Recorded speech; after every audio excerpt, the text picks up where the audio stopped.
Thanks for being here. Thanks for coming. I'm excited for this. I think this is great. I've been wanting to do it for a long time.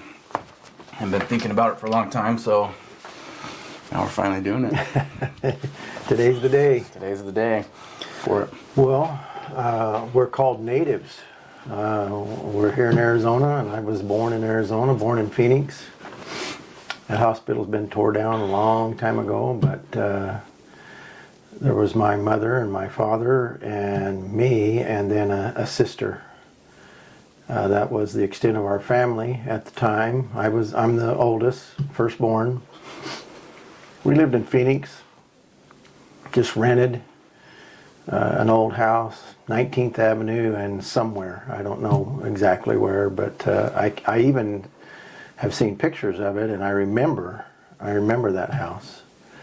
One of the biggest things I remember, which you can't see it here, but I remember swinging on an old plumbing pipe that was just coming out of the wall, and it was up high enough for a 4-year-old to grab and swing. And on this swing out, my hands came off, and I slammed on the back patio concrete and busted my chin open. So that's a memory I have of that. But no, I was over there for a while, and then my parents bought a house over in Mesa, Alma School Road, between Broadway and 8th Avenue. And it was a brand new subdivision way outside of town. And had fond memories growing up there. Was that all dirt roads, or what was? It was an old concrete road that was made in World War II, and so it was a concrete road that was not very wide, barely wide enough for 2 cars to get by each other. That was Alma School Road, and because it was concrete, Arizona, with the heat, it expanded, contracted, expanded, and so you went down that road, it was just it was just all cracked up concrete and everything. I remember that. All of that area now is, shopping centers and all kinds of houses and everything, but had a lot of fun growing up there. The house is still there. Had a few friends, the Stewarts and the Chisholms, and we were just little guys that school would get out, and we would shave our heads into a mohawk, and we did not wear shirts, socks, shoes, anything, just a pair of shorts. That was it. And in the Arizona heat, that's what we thought we needed to do. And we tried to stay out of trouble. There was more houses being built in the subdivision, and so they would drop the truss package, which is basically a big giant triangle, and of course one end of the triangle sticking up like this, and so we would get on that truss package. They were all bound together, and we would run up to the top, and then all of our weight combined would make that end go down, and this end would come up, so we just, like it was a big giant teeter-totter. And we had a lot of fun doing that. We got some pieces of wood, we made some rifles, and we got some big giant thick rubber bands, and so you would put the rubber band on the end of what was the barrel and pull it back, and we'd cut a notch in it, and we'd have about 2 or 3 rubber bands, notch 1, 2, and 3. No shirts, just shorts. And we would divide up into teams, and if you got caught in the bushes, you could beg all you wanted, and just whap, whap, whap, and they did not feel good. But we had a lot of fun doing that. We used to play kick the can at night. It's basically a hide-go-seek game, but with a can and under the street light. Set up the can in the middle of the street, or kind of off to the side so the cars wouldn't run over it. But there wasn't a whole lot of cars going up and down the streets at night in our neighborhood, and one person would be it, everybody else would go hide, then they would have to go find you, and if they caught you, you were in jail. But if you didn't get all the way to the last person could come and kick the can and everybody would be free and take off. And it was fun if you weren't it, but if you were and we would have mercy. If somebody had to go 2 times in a row or whatever, we'd go, okay. But we'd do that, and Arizona, for some reason, thought they needed to go on this daylight savings time thing, and it would be 8:15, 8:30 at night, and it was still daylight. Yeah. And of course, we had to go to bed at 8:30 or 9, and so that was hard going to bed, and it's still light outside. Yeah, the sun was going down, but it was no air conditioning. Had an old swamp cooler, and so in the summertime it was brutal, especially when the monsoon came. I remember just laying on my bed, on top of the covers, in my BVDs, just sweating, trying to go to sleep. So, anyway, didn't have to walk 10 miles in the school uphill, but it was hot. Yeah. And but I had a lot of fond memories there. Awesome. In that, till I was about 10 years old. What about school? When you think about growing up in school, what kind of student were you? Did you like school? Did you not like school? School was okay. I didn't have this drive to excel or whatever. First grade was kind of in town, Alma School, on Alma School Road. It was just south of Main Street on Alma School Road. That's where I went to first grade.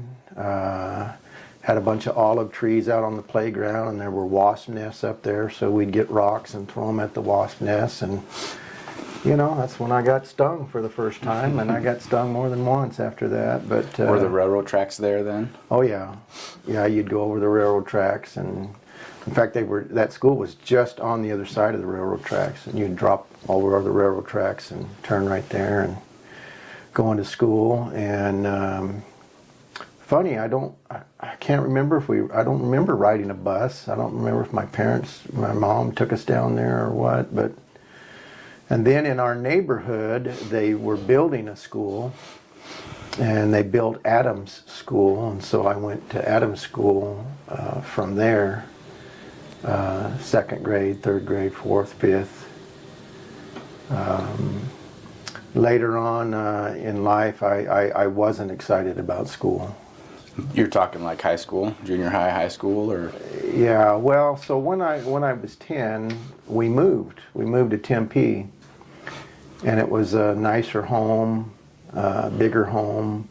I think it even had air conditioning, but we weren't there very long because one Sunday afternoon, our parents sat us down and told us they were getting a divorce. That was a tough deal. I was 10, and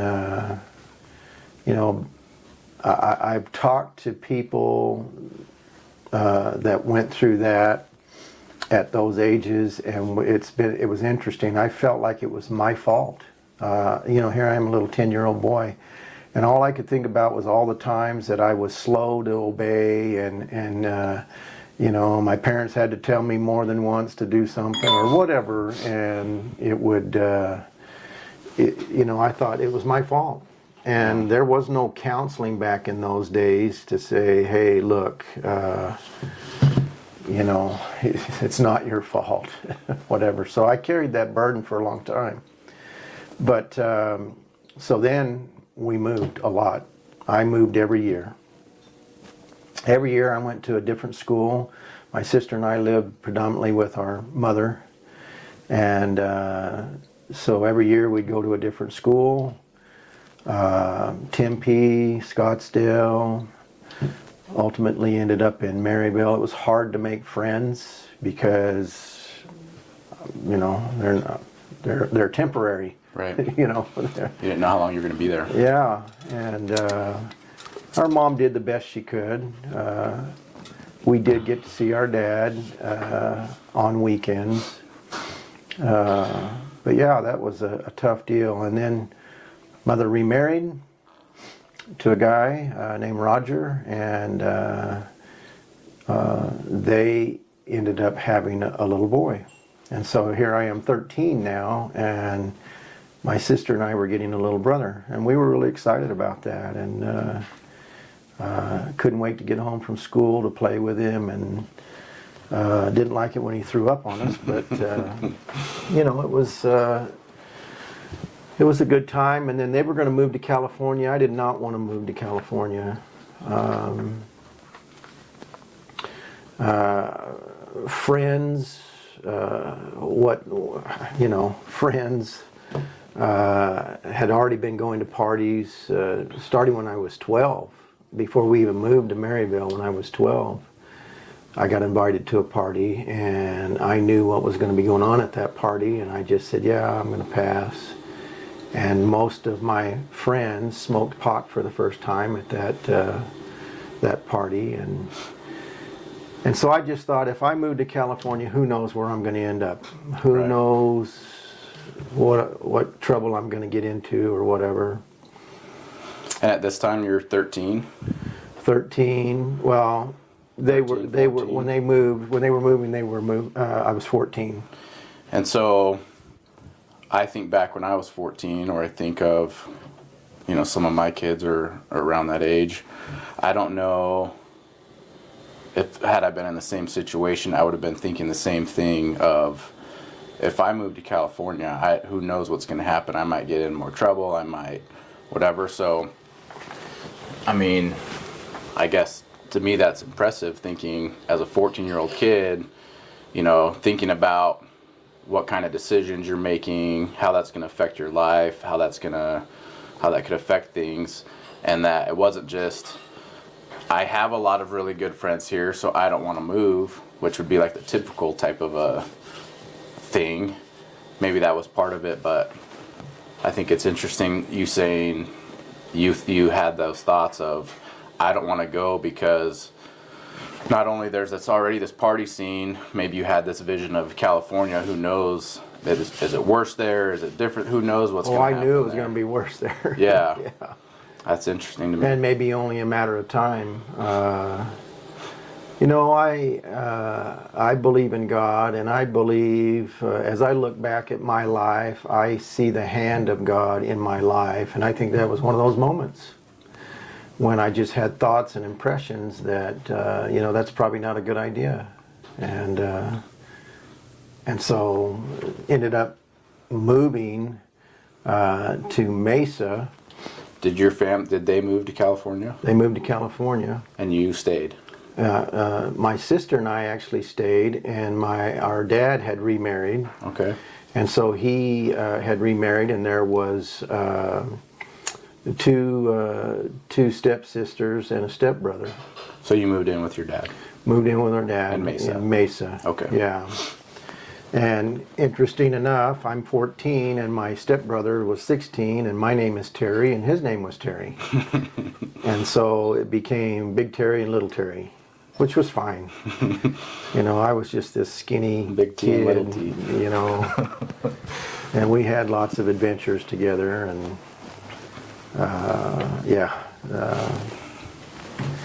you know, it was nice. He didn't treat me as the little brother that was pestering him and trying to, although I did pester him, he would let me tag along on certain things. Yeah. He had a motorcycle, and I'd jump on the back of it, and we would ride to Saguaro Lake, and it was all dirt road. All that's been paid for years, but it was all dirt road, and all those curves and everything, and he'd go On dirt road on that motorcycle. I would just be hanging on for dear life, hoping we don't crash. Please, I can't. Were you guys crash. wearing helmets at least? Oh no. No helmets? No. In shorts. You remember what kind of motorcycle it was? I think it was a Honda of some kind, and it was More like a dirt bike type thing, more No. like a road bike? No, more like a road bike. And we would have I don't think I can't remember if I think we brought water, but I don't know if we brought anything to eat. But we brought a spear gun and a mask, you know, and we would go there and on the, when you enter that lake, you can walk to the left and there's a trail that goes down the left and it goes back into some cliffs. And we would hike back in there. It's probably, for a 14-year-old, it felt like it was at least a mile. Yeah. And maybe it is. Maybe it's about a mile or, but those cliffs were high. And we would cliff jump. And I don't know that we ever measured them. I think that I've been told, and you may know this, I don't know, you may know this. Have you been to those cliffs? Yeah. Yeah, so we did some... What would you say is the some team highest training. But it depends on the water level and all that stuff at the time. So when we jumped off of them, the highest one, that it was the highest, you know, safest, like kind of flat that you could jump from, I want to say it was like 50 feet. Yeah. So depending on water level. Well, the ones that we would go off were on an angle. Would kind of go down, but I'm just saying flat-ish, right? It's not like you were on the side of a cliff, but it was kind of flat and rocks would kind of go off to the edge. Well, I can't remember if one of his friends measured them or not, or if they did that, but 60, 65 feet. And again, water level and all that stuff. And so here I am, 14 years old. You had to wear shoes to go off, and you better make sure your arms are next to your side because they'll rip them right off. It felt like you were hitting concrete. But 14 years old, I went up there and, you know, call it ignorance or call it... I remember there were these girls there. Yeah, trying to impress somebody. Yeah, exactly. There's some girls there and they're 16 and 17 and their boyfriends are there, you know, and they're there to have some fun at the lake, and you'd see this skinny kid climb up all the way to the top and jump off, and their boyfriends would not even think about it. And so, you know, Would you just jump, or were you doing... Oh no, I just jump. That's all I would do. I would just jump and make sure my hands were to my side. But right there where those cliffs are, there was a rock, a big rock that was under the water, and you could see it from up on the cliff. You could see the rock, and it went down pretty deep. The water was very deep there, and so my brother, with his spear gun and his mask, he would dive down and swim around that rock, and there would be a big old school of bass, and he would just shoot bass, and we would... sorry to say, it wasn't with a fishing pole. It was with a spear gun. I'm pretty sure that wasn't legal. Yeah. But remember what you would do with the fish? Would you? Oh yeah, no, yeah. Or we took there them at the lake, do stuff with them. We took them home and we'd eat them, and awesome. So, but yeah, had some great memories there. So 14, 15, moving with your dad. So at that point, did you settle into a school where, like, all through high school, you went to one school? So I ended up at Mesa Junior High. Okay. I was... Is that like 7th, 8th, 9th? Well, I was in 8th grade. Mesa Junior High, and got with the wrong crowd, and they weren't terrible boys, but you know, when you're that age and you're the new kid, you just, whoever pays attention to you is who you gravitate to. And sure. I have a memory that I have actually told the Lord that I've tried to tell the Lord I feel really bad about doing that, and I guess receive forgiveness for it. There was a special needs girl there. Her name was Gail. I don't remember her last name, but it was so unfortunate because kids are very brutal today. It's called bullying now, but they were not very nice back then. And I ended up being in this group that would tease this girl Gail, she had a disability where it was hard for her to walk, and she was overweight, and we'd call out her name in some obnoxious tone of voice or whatever, and I'm embarrassed to even think that I got caught up in that. And if I could ever know where she was, I would not hesitate a second to go apologize to her.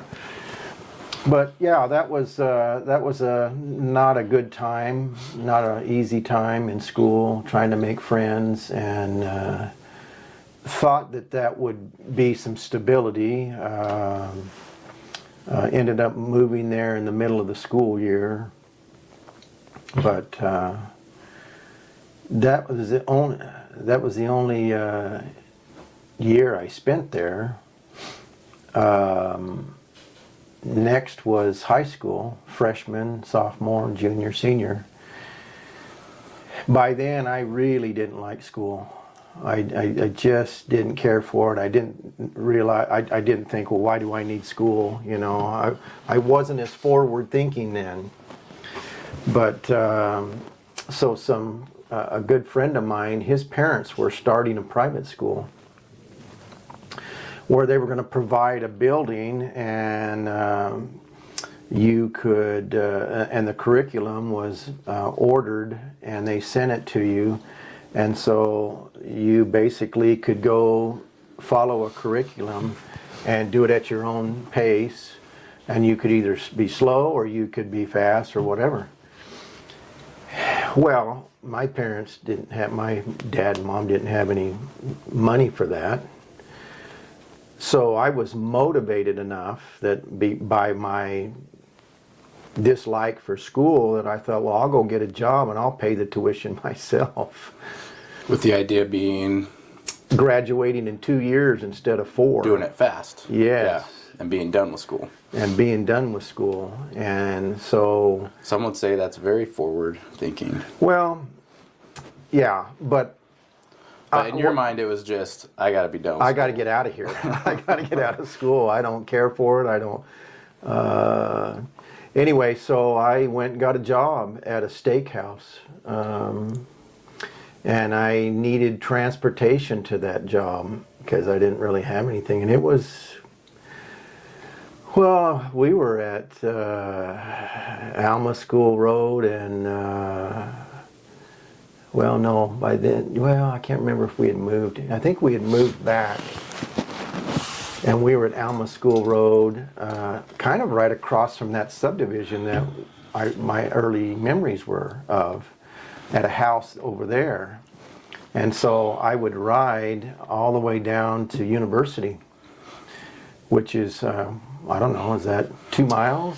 From like the 8th Ave area? Yeah, from 8th Avenue to University. 2.5 miles. 2.5 miles, one way.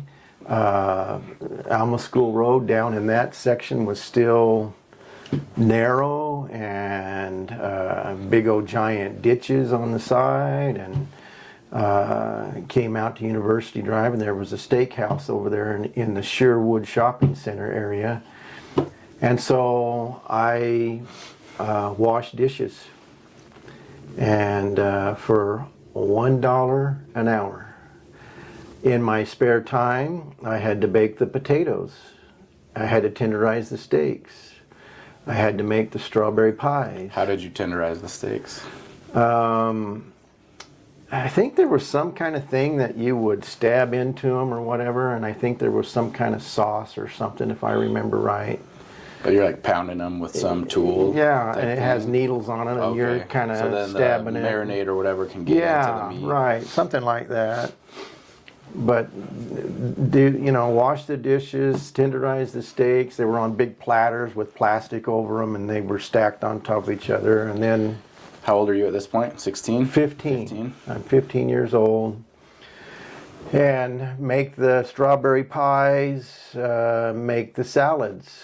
We had literally a big giant Rubbermaid garbage can that you would cut all the lettuce up and the other stuff and throw it in there and mix it, and then you would just scoop up the salad bowls out of there, and then if I still had time left, I had to go bus tables or whatever to keep busy, sweep the sweep the floor. You just had to always be doing something.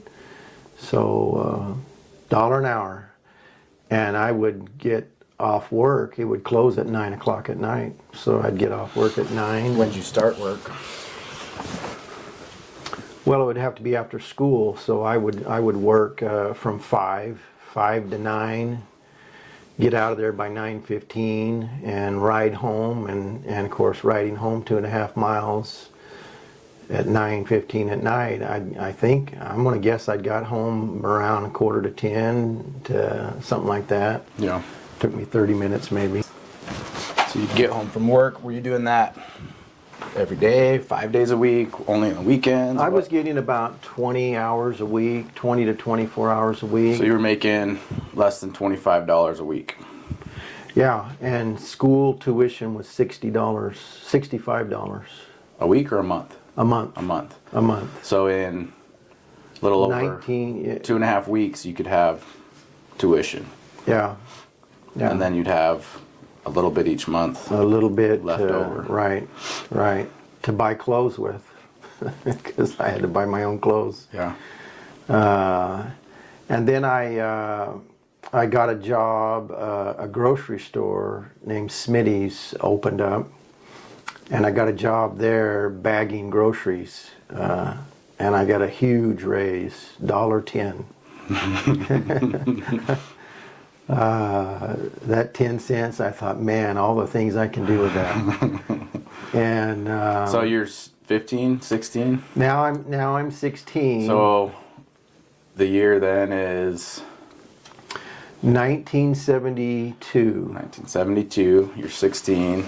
Well, actually, so the first part of 72, I'm 16. I'm 15. 15, and then April's when my Turning birthday 16. is, and I turned 16. I think I got that job in the summer, like June or something. Okay. And school-wise, I had progressed enough in the program that I was going to be graduating that next year. And so I was going to be graduating in 3 years instead of 4. I was 16 my whole senior year. Gotcha. Except my birthday was in April, So the and I last graduated in May. Right. So last month. So or the last 30 days, I was 17. But yeah, I worked at that grocery store, bagging groceries. They wouldn't let me become a stalker because the stalkers were also trained to be a cashier, and they just didn't want to just have just a stalker. They wanted a guy that if it got busy, they needed to have a guy that they could call and come up there and cashier. Were they saying you weren't old enough to be a cashier? Or? Well, so that was just what they wanted. They didn't want just to have a stalker. They wanted him to be able to stalk and cashier both. Gotcha. Now, at 16, there wasn't. You still had to be 18 to even run a register and what is it called? Ring up liquor. Sell liquor, Items. Whatever. And so that was the limiting factor there. that was one of the limiting factors right there. And if somebody happened to be younger, 17 or whatever, another cashier would have to come over and ring it up. I mean, that's just what they did in those days. Yeah. For beer or alcohol or whatever. So back in those days too, soda came in a bottle. And so they wanted to recycle the bottles. So people would bring to the grocery store all their soda bottles. And they would put them in a grocery basket. And that grocery basket would be taken to the back room.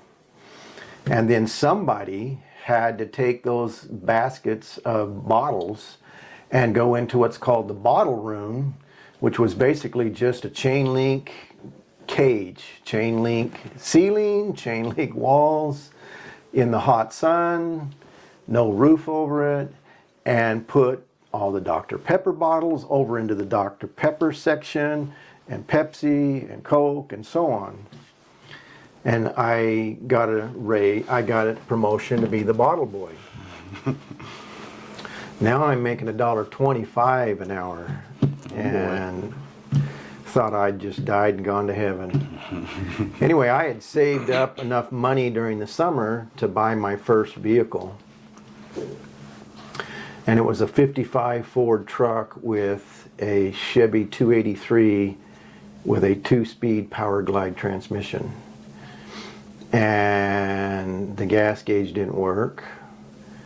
But I would go to the gas station and gas was 26 cents a gallon, and I would put $1 or $2 worth in and knew I was good for a while. Yeah.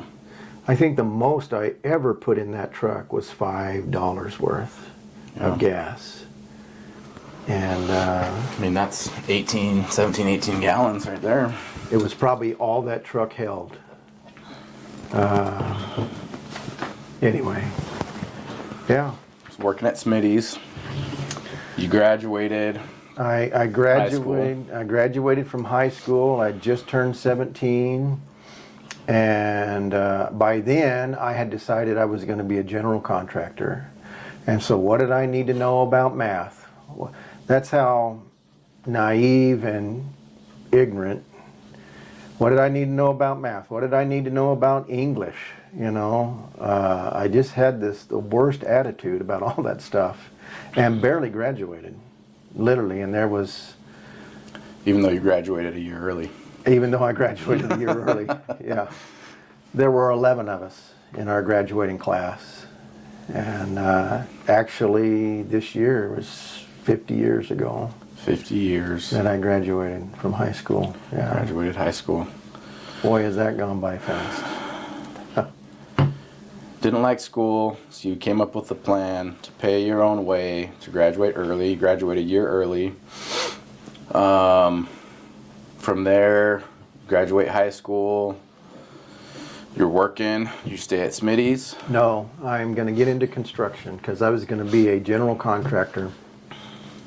So I got a job as a gopher on a framing crew and had to hand them all the 2x4s and help put the sheets of plywood, you know, up on the roof and get all the clips that went in between the sheets of plywood to create a little gap and just, you know, whatever needed to be done. I did that for that summer, and then I got a job as a laborer for a concrete company. I had to, you know, get all the tools out and haul all the forms over there. I couldn't set the forms. I wasn't allowed to do that or whatever. Just various things that a laborer has to do on a concrete crew. And I had gotten $4 an hour now, and man, you talk about big money. This is 1973, and I'm making big money. In the meanwhile, I had sold that truck somehow, and I'm a believer in this stuff. We lived in this street, in this little subdivision, and a guy ended up in that subdivision and came down our street and saw that truck sitting in front of our house, and he used to own that truck. And he saw it and knocked on the door and asked me if I would sell it back to him. And I pay, and he's not the guy I bought it from. Yeah. The guy I bought it from had bought it from him. But he's the one that put the 283 in it and the 2-speed power glide. And he just begged me to sell him that truck back. And so I think I bought that truck for $300, which was a lot of money back then. And I sold it to him for $350, I think. Made $50. Made $50.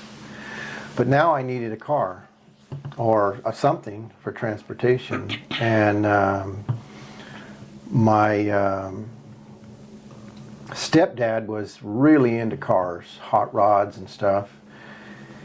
And at one time he had a 56 Ford custom cab truck, a 57 Chevy hardtop, Bel Air hardtop, and a 68 Chevy Super Sport 396. They were amazing cars, unbelievably fast. And I told him, I said, if you ever have to sell one of those, I sure hope you would talk to me first, you know, or whatever. And I got that phone call that summer when I was 17 and just graduated. I got that phone call, and he said, I'm going to sell the 57, which was the one I really wanted. And he had just got through overhauling the engine, fresh overhaul. And I asked how much. $800. That car today would be a $50,000 car all day long. It was in immaculate condition. It had original high-end, because it was a hardtop Bel Air, it had the original black and red and gold thread interior, red dash, and it was a white car. It had Corvette Rally Sport wheels. It had an unbelievable 327 engine in it, Borg Warner T10 4-speed transmission. I really didn't have any business having that car. It was a car that you wouldn't have to put your foot on the brakes to try to smoke the tires. Just dump the clutch and floor it, and it would just sit there and just boil the tires. It was unbelievably fast. Anyway, I didn't have any money. My parents, my dad and stepmother, I'd actually moved out of the house. I graduated in May and I left in June, 17 years old. So I went to my aunt and uncle, and they co-signed for me for an $800 loan at Dial Finance. And I jumped on a Greyhound bus with my 8-track stereo and some speakers, and I took the bus to Ojai, California, and spent a day or two installing my stereo under the dash so it wouldn't mess up the dash, and the speakers underneath the seat, and put the speaker wires under the carpet and all that. And then Sunday morning I left at about 5 o'clock in the morning from Ojai, California, and gave him the $800 cash and drove my 57 home. And I was in Mesa at 1 o'clock that afternoon. I think it was 5:30 when I left. So the speedometer didn't work on that either. But it was a fast car. Anyway. So, working in construction, driving my 57 Chevy hot rod. how did you start hunting? Well, How did you get into hunting? What was that? Friends, family, your own kind of thing? How did that? so my dad, your grandpa, never. He took me hunting one time. He had an old friend named Gary Feeser. And Gary said, let's go hunting. And he took me with him. I think I was probably, I don't know if I was living with him when that happened. I think I might have been, but I don't know that for sure. So I don't know if I was 12 or 14. I moved in with them at 14. But we went up to Mount Ord, which, you know where Mount Ord is. And at that time, it's just thicker than dog's hair on, in Manzanita and stuff. I think Gary had a pair of binoculars. We did not have any binoculars. I think my dad had a gun. He had to have had a gun. What he was, I have no idea. Yeah. And I just remember Gary being down the canyon or whatever and getting our attention, or maybe he was across the canyon and he was pointing. and with the naked eye across the canyon, we saw a deer, and it was a doe. And that was it. I mean, we never saw a buck, and that was just for the day, and it was the only time I got taken hunting by my dad. But did that trip do anything to set in motion, like when I can or down the road, I want to try this and try to be better at it? Or was it just like, yeah, I went one day with my dad, and then later on something happened that kind of got you in? Well, I think it was, yeah, I went one day with my dad. I saw a deer. I could barely see it, you know, with the naked eye. My brother Terry had a Crossman pellet gun.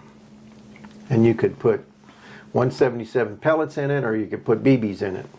And you'd pump it up. And I got a hold of that, and I would go into the orange orchards that were not too far from our house, and kind of have mixed feelings about this as I think about it, because you know, all the years we've been hunting, we don't hunt to just kill something. But when I was 14 and 15, I would just go in those orchards, and it was a place to get away from everybody and see if I could shoot something. And so I would shoot birds, doves, sparrows, whatever. And so that became a challenge. It's open sights, you know, pumping and trying to shoot something, and of course I didn't eat them. I didn't do anything with them, you know. But that, I think, created this. It was. I guess you would call it a competition, or a skill, or I don't know what. It awakened something up in me that this is challenging. This is very challenging, and to see if I could. And I didn't give a whole lot of thought, unfortunately, to the fact that I was taking a bird's life. You know. You know, there could be all kinds of explanations for that. I mean, and still got divorced parents, and still, you know, I've never went to any counseling. I don't know if it was a way to take frustrations out or whatever. Sure. I don't know, you know, but it's something that I did, and I think that's something that stirred in me. And then before my senior year, when I was 16, I had a good friend of ours that was the second house over from us, Mike Bradshaw, that you know, he had a young family, but he was getting into hunting. And my brother Terry also had a compound bow. Interesting enough, his last name was Carroll, and out of Moab, Utah, there was Carroll's Archery. And that may or may not be a name that people would recognize, but they were at the forefront.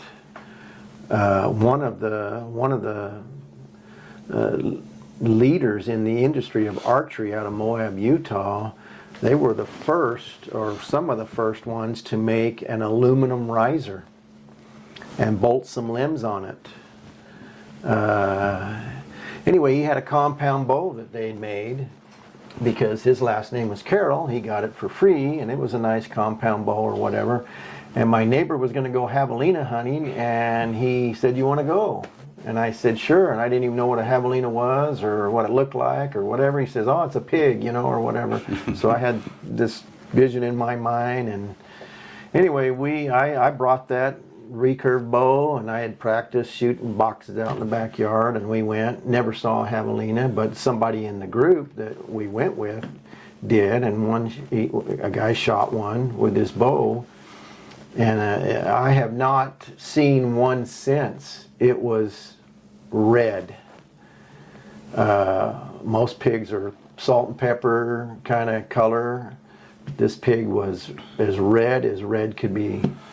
Yeah, when they're babies, they're red.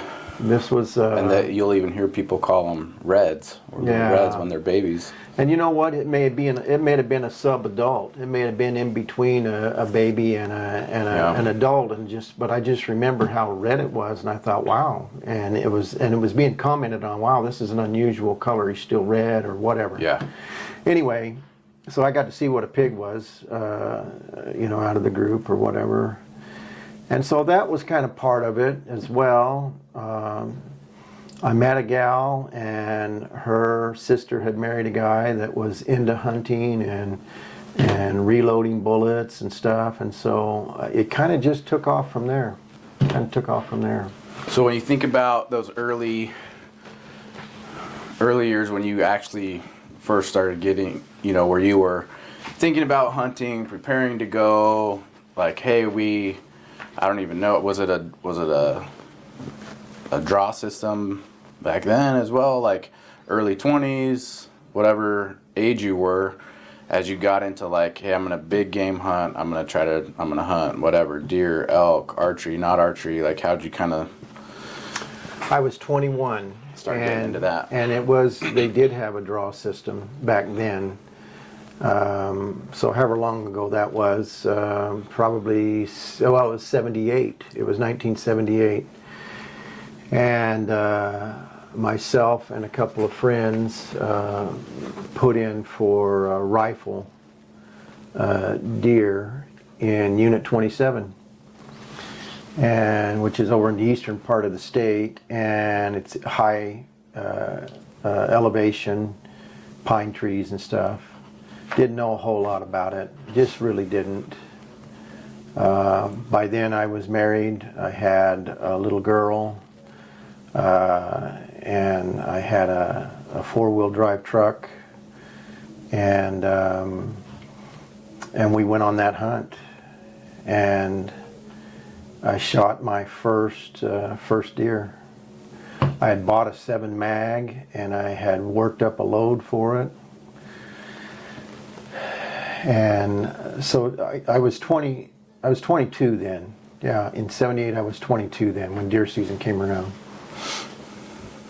And I shot a nice, I say nice, I mean he was a 4-point muley buck. Probably had about a 24-inch spread, but pretty spindly and no mass or anything. But he was a decent 4-point, and it was my first deer. And I think I got pictures of that somewhere. I'm gonna have to find them. That was a long time ago. Yeah. With that success on that hunt, was that just kind of fuel to the fire? Like, hey, this was awesome. Yeah.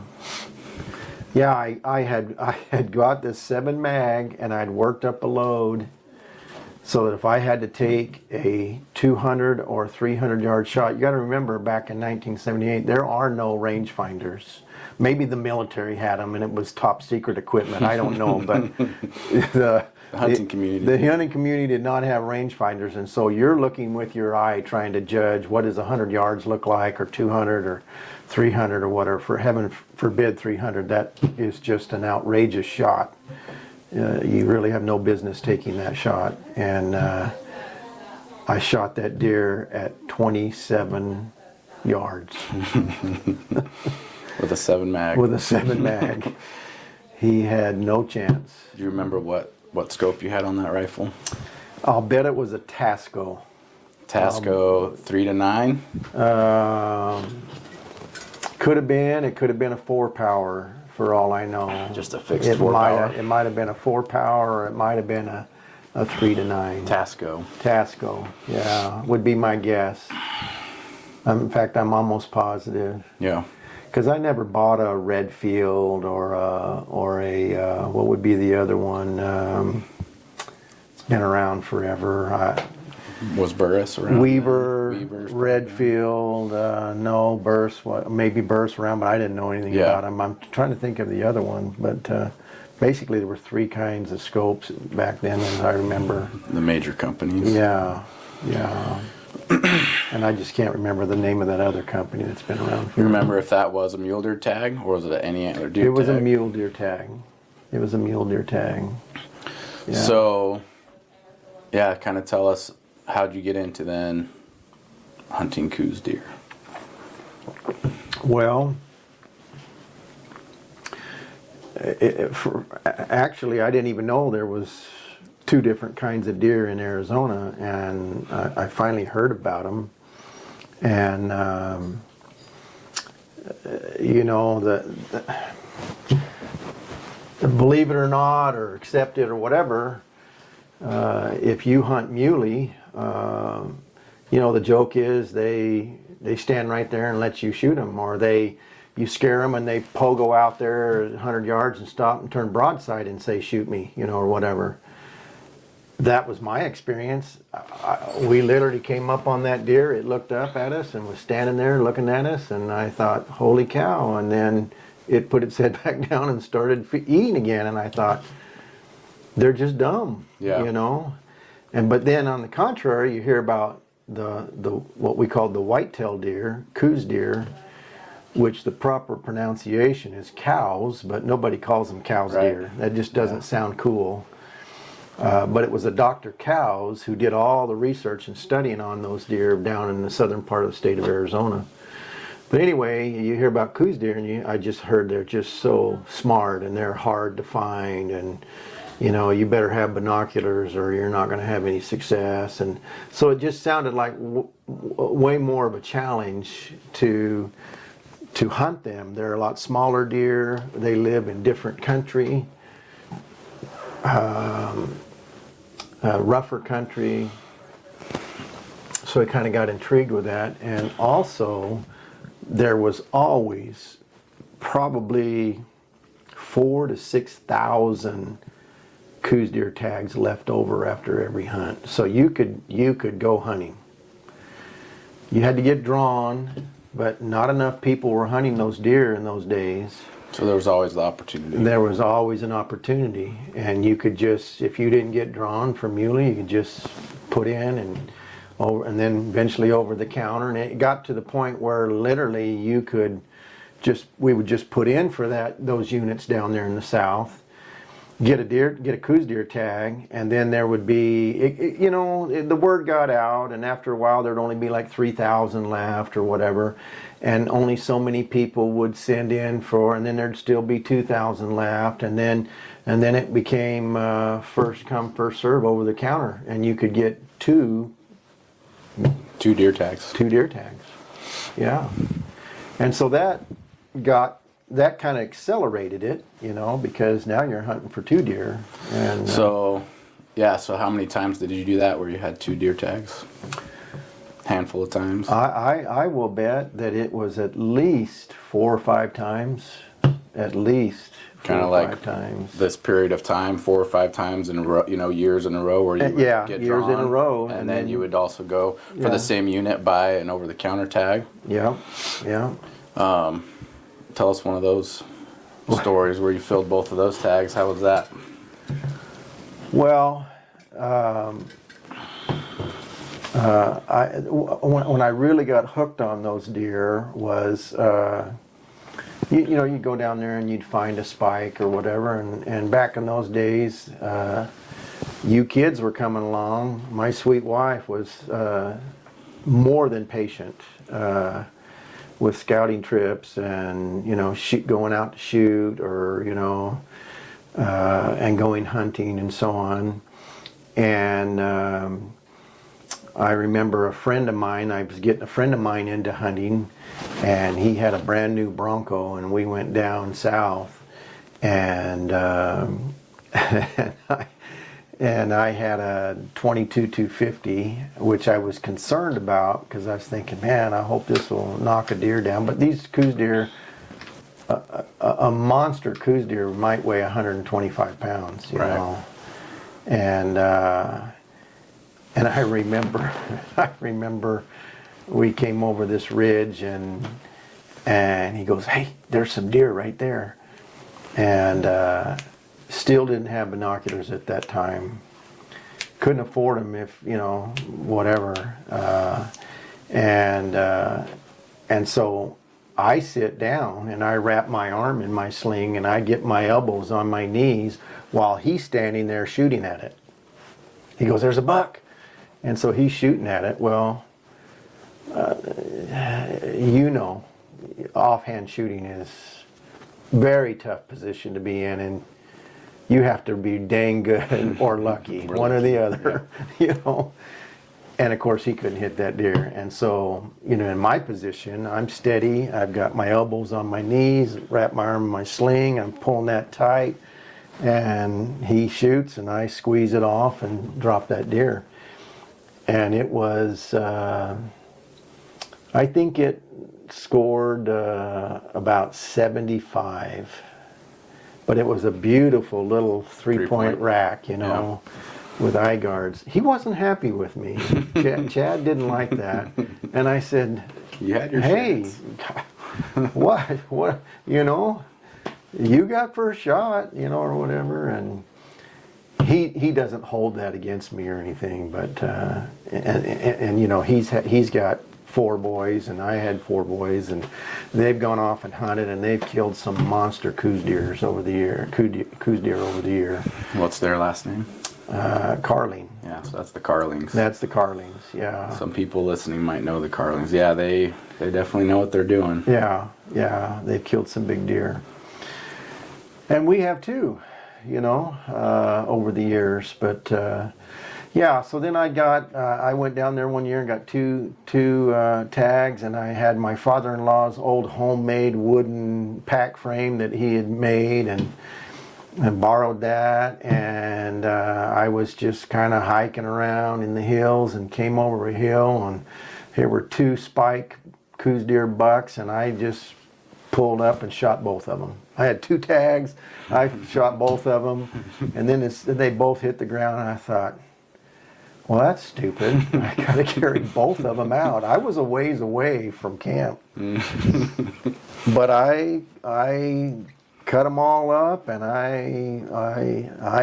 I'm guessing that was probably a 60 to 80 pound pack, probably 60 to 70 pound pack. All your stuff, 2 deer. Probably 80 pounds, 2 deer, and I carried them out at the same time. and I thought, yeah, I'm not going to do that again. And I wasn't into trophy hunting at the time. I look back at that now and I think, holy cow, you had 4 or 5 years where you had 2 tags. You could have been, but it just wasn't into that at that time. You know, it was literally food, you know, some meat for the family and stuff. So but yeah, those were interesting times, interesting days.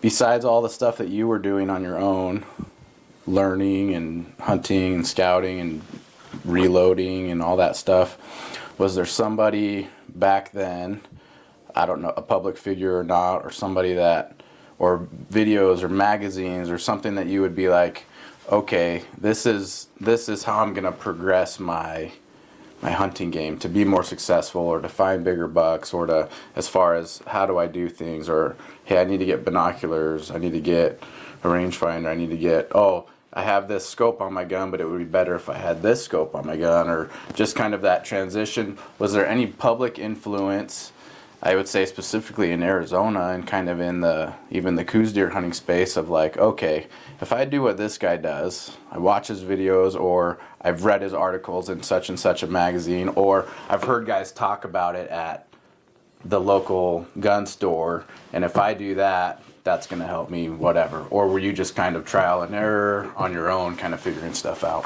Kind of trial and error on my own. You got to remember, in those days, there were no videos. Yeah, I mean, right there now. were magazine articles, you Right. know. So we have now, right? YouTube, internet, hunting forums, podcasts, all this stuff that we can, just gobs of information that we can soak up. So yeah, I just didn't know back then, as far as, was there any of that? Oh, I read this article. So I would get the hunting magazines and I'd read articles and stuff, but I wanted to get into archery, and this brother-in-law that I actually married that girl, that I met at 16, whose sister had married a guy that was into shooting and hunting and stuff. And so we became brother-in-laws. And we would talk, and we were talking about getting into archery. And so we, Jennings was making bows, and they came out with this new contraption called a compound bow. And I can't even tell you. We'd have to Google it, or we'd have to do something to find out the model I had. But it was the bottom of the line. It was the cheapest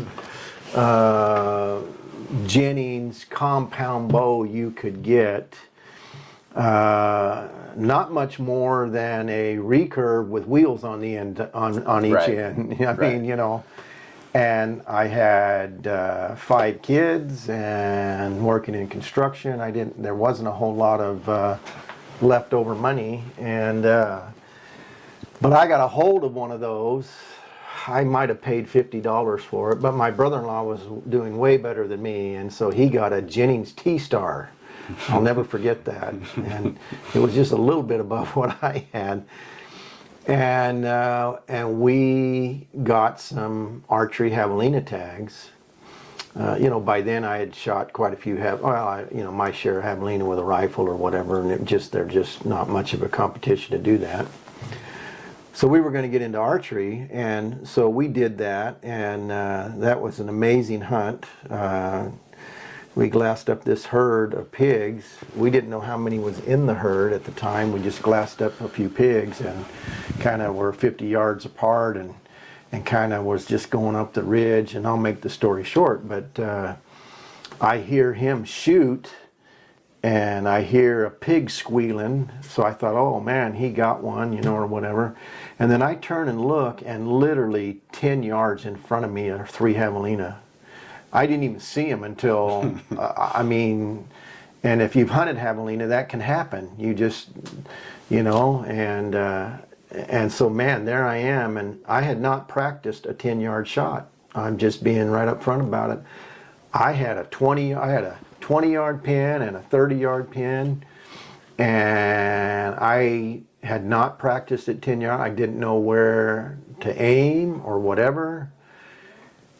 And I mean, the adrenaline is, you know, you don't know it at the time, but it's flowing big time.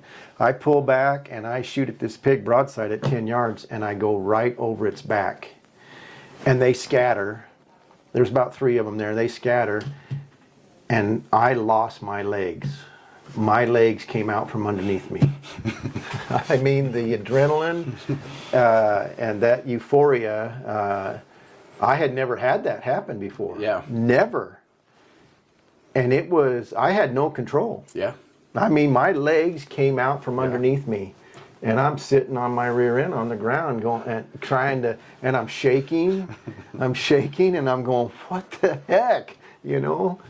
And I get up on a knee, and I'm kneeling down, and I'm trying to get my composure and everything, and I kind of laugh. I'm kind of laughing like, what the heck's going on here, you know? And at the time, I didn't know. I mean, I didn't think about adrenaline or, you know, or any of that kind of stuff. Well, long story short, I spent the next,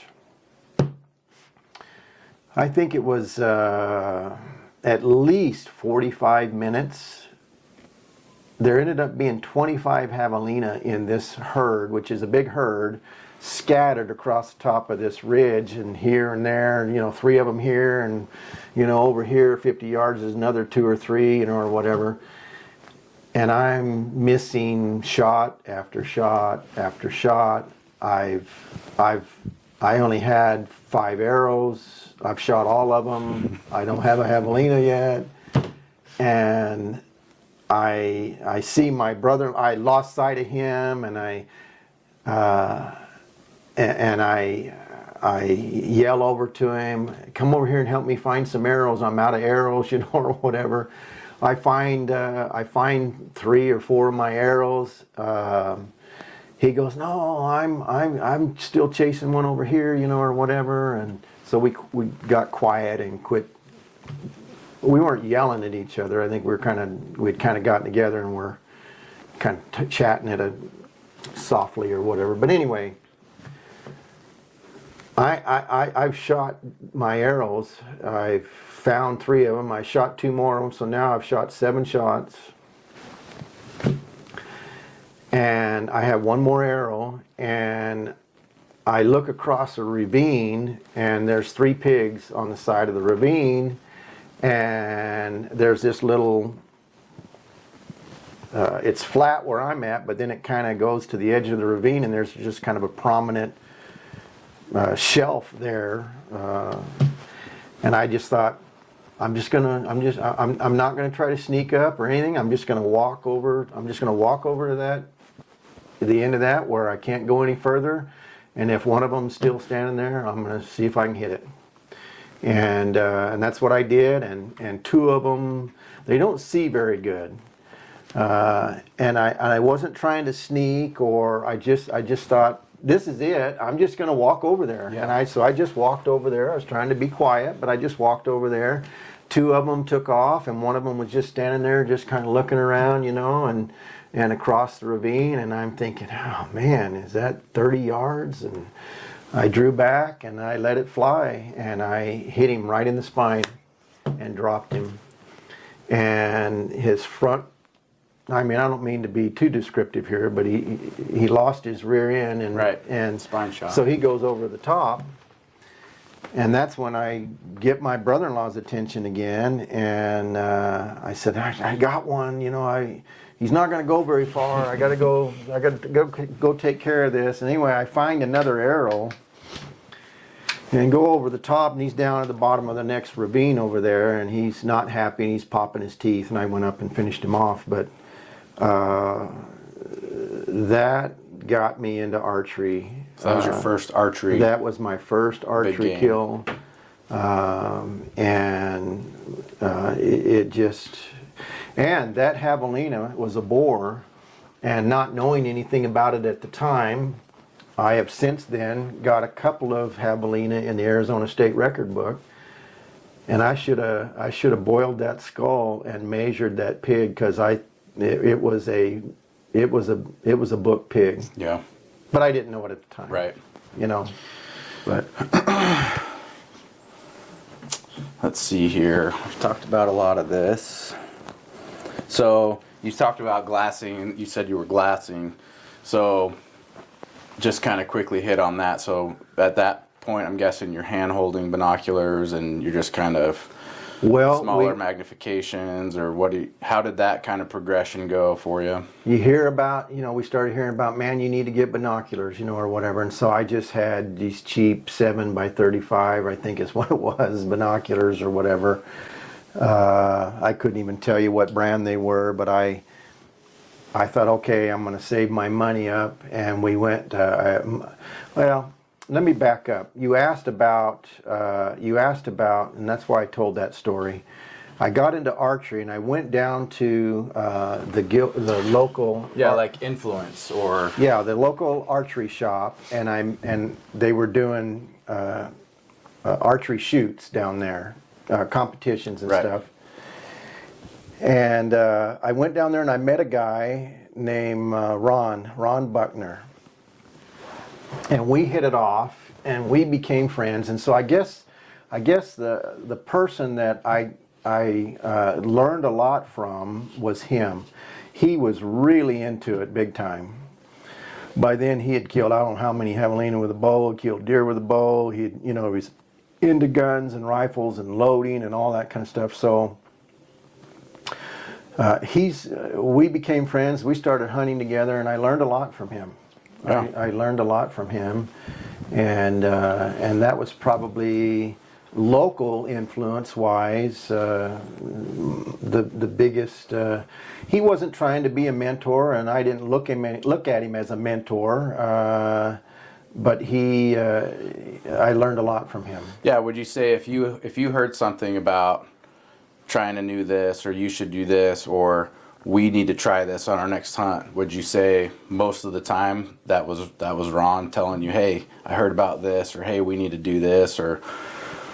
Well, yeah, we would, he had a better job and didn't have any kids, so he had a lot more money than I did. Time and money. And so, you know, but I remember us talking, and I remember thinking, man, I need to get some 10-power binoculars.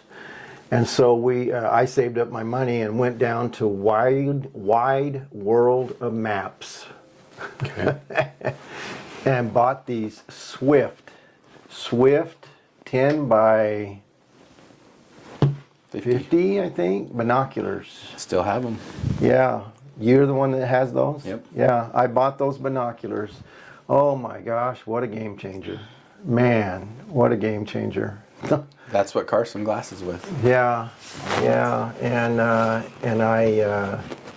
I just was amazed at how much more game we saw. And then to try to get a tripod, you know, and the first you're just sitting on your rear end and with your knees on your elbows on your knees trying to hold them steady, and you could do that with some 10 powers, but man, that was a game changer. That just really it just opened the door big time, and we saw way more game, started becoming way more successful. I mean, they call it hunting for a reason, and that tool made it a lot easier to find them. Right. Yeah. You talked earlier about on your first hunt with that 7 mag Tasco scope, and that, you know, what you would feel comfortable, you know, distance wise. Your brother-in-law was reloading, you were reloading from the get-go, Ron's reloading, Yeah. working different loads, time's passing, which means, you know, technology, bullets that they're creating, okay, terminal, you know, ballistics on these bullets, how they act when they hit something now further, and kind of all of that. Tell us about kind of, I guess, getting into the long range, which back in the day, you tell us, right? What was that distance that was considered 300. Oh, you're a long range shooter. Oh, you 300 type of a was thing. 300 was almost an unbelievable shot to a certain extent. Again, there were still no rangefinders or anything, and so you're guesstimating. But by then I had decided that I really liked the 270 caliber, and I had worked up some loads with the 130 grain 270 bullets, and I remember Ron Buckner and I went down into the whetstones, and we backpacked in, and we're trying to get away from hunters and stuff, and we were down there, and I was committed to backpack in and stay, you know, Thursday, Friday, Saturday, and come home. But again, it was a challenge for your mother, my sweetheart. Now she's at home with probably 6 kids by now, whatever. Maybe it was still only 5. Yeah. 5 little ones, and I'm going off, you know, having fun. You know, even though it was providing meat for the family, it was still hard for her, and rightfully so. You know, a challenge. But anyway, so we get there, we spend the night, we backpack in, we spend the night on this ridge, kind of in a saddle, you know, or whatever, and we wake up the next morning, it's opening day, and we glass up we glassed up a lot of deer. We glassed up a herd of 5 bucks across this canyon from us, and we basically glassed all day long from that spot, maybe walking down the ridge, looking over here, looking behind us or whatever, and those deer stayed there all day. And Do you so, remember what year this was? golly, I don't. Or even a time frame? I mean, is this late 80s, early 90s, or is this by now, you know, mid 90s, late 90s? I'm gonna guess late 90s.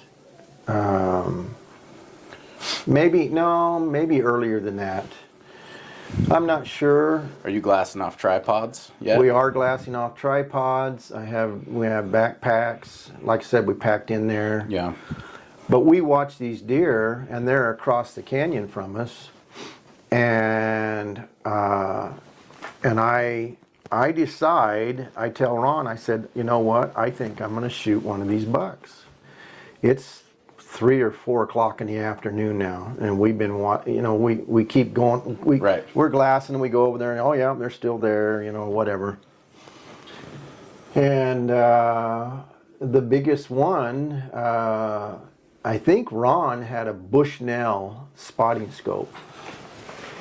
And Bushnell was the other brand of scope I was trying to think of. That's right. And he had a Bushnell spotting scope by now. If he sees this, he's going to laugh. We have to send it to him. He was rich. Anyway, he had a Bushnell spotting scope. And he was looking at those bucks, and one of them over there was, he had a pretty good beam, and he was actually starting to grow a 4th point out on his beams, which, that was a big, in my world, that was a big buck. Well, and with Coues deer, you don't see that. No. That often. No. If you can get into an area where the genetics and whatever, and a buck can get old enough, you'll see genetic traits, right, of these deer. But so I mean, you're used to seeing, maybe 3x3s with eye guards, and then this buck not only has that, but is also is starting to grow a 4th point. Yeah. Starting to grow a 4th point. Anyway. So I said, how far do you think that is? And he says, I think it's about 300. And I said, okay. So the ballistics and the bullet drop and compensation for that, we had shot I'd shot my bullets through chronograph. I knew how fast they were going, and you could go look at, they did have, in the back of the Sierra reloading manual, they did have drop charts, some tables that you could look at. And so, and I had been zeroing my rifle at 300 yards. So, because if it's 100 yards, okay, you're going to hit 3.5 inches high. So you're still in the pocket. You're still in the right spot. Right. If it's 200 yards, you're going to hit closer to where your crosshairs are. Right. At 300 yards, you're hitting dead on. Right. And all the way out to 340 yards, Right. So that just made a lot of sense to me and Ron and I. And so I said, I'm going to try to get closer. And the only way to get closer was to just kind of go down the ridge, which got me a little closer, but now I'm on the side of the ridge that's very steep, and I'm trying to figure out, oh, well, man, this ain't a very good idea. How am I going to, there's no place to set up. There's no rocky outcropping or whatever. So literally, I laid parallel with the ridge. Okay. The ridge is going down this way, and I literally laid on my side parallel, and I had my pack underneath me, and I might even have had a tripod by then, or bipod by then, I'm not sure. And literally, so now I'm laying... The gun's perpendicular to you. Yeah, the gun is on a 90-degree angle from me now. Yeah. I'm laying on my side, on the side of the hill, the gun's this way and pointed up there. And Ron's on the spotting scope, watching to call the shot. And this buck is there. He's broadside, and so you had decided 300 yards. 300 yards. I'm gonna put it. I'm gonna dead put nuts. it. I'm gonna put it right on this buck. right on him, and I'm gonna shoot this buck. So you ready? Yeah, I'm ready. And I squeeze it off, and nothing. And the deer just kind of look around. There's 5 of them over there, and they're just kind of looking around like, what was that, or whatever. And I said, where'd I hit? And he goes, man, I couldn't tell. And I said, you didn't see any dust or anything? And he goes, no. And I said, okay, I'm going to aim higher. I think it's farther. Yeah. And so I pulled my crosshairs all the way to the top of his back. Okay. So we're holding 5-6 inches 6 high. inches. from the high center from the of center. his, Yeah. And I squeeze it off, and boom, I hit underneath him. And he goes, "You hit underneath him." I was right on line with where I needed to be Windage aiming. was good. Windage was good, but I hit underneath him. And so, I crank another one in, and the deer kind of just didn't even do anything then either. Second shot, hit underneath him, and he goes, "You're low, you're low." And so I raise up about 12 inches over his between, how do you judge that? You're Right. looking through a scope, and there's the crosshairs, and you see the deer. Clearly he's farther than 300 Right. yards, so it's a long ways you're looking. I'm going to say I was probably 1.5 feet over his About back. 18 inches over About his 18 back. inches over his back. And I More than double his body. Yes. From his back to his belly. More than that over and his I back. squeezed that third shot off, and he jumps in the air and kind of walks forward about 10 steps and still stand there broadside. And he goes, "You clipped his brisket. You clipped him right on the brisket."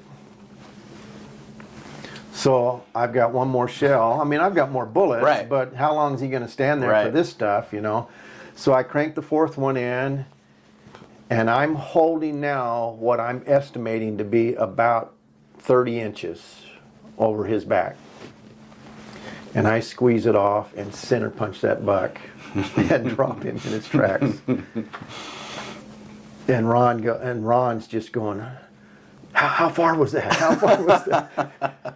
And I said, "Well, from what I know about my bullet, Yeah, the drop charts.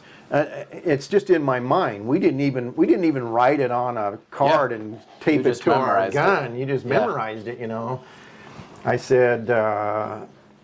said that's about 500 yards, maybe probably between 500 and 525 yards. and we were just going, holy crap, that was a long shot, Yeah. or whatever. And Ron, being who he is, he's thinking, "Dad gum, if Oregon can do Yeah. that, I can do that," or whatever. Anyway, we went over there and got that deer, and took care of it or whatever. What kind of buck was he, size-wise? Was that one of your bigger bucks at that point? It was or? the biggest I'd shot at that time, I believe.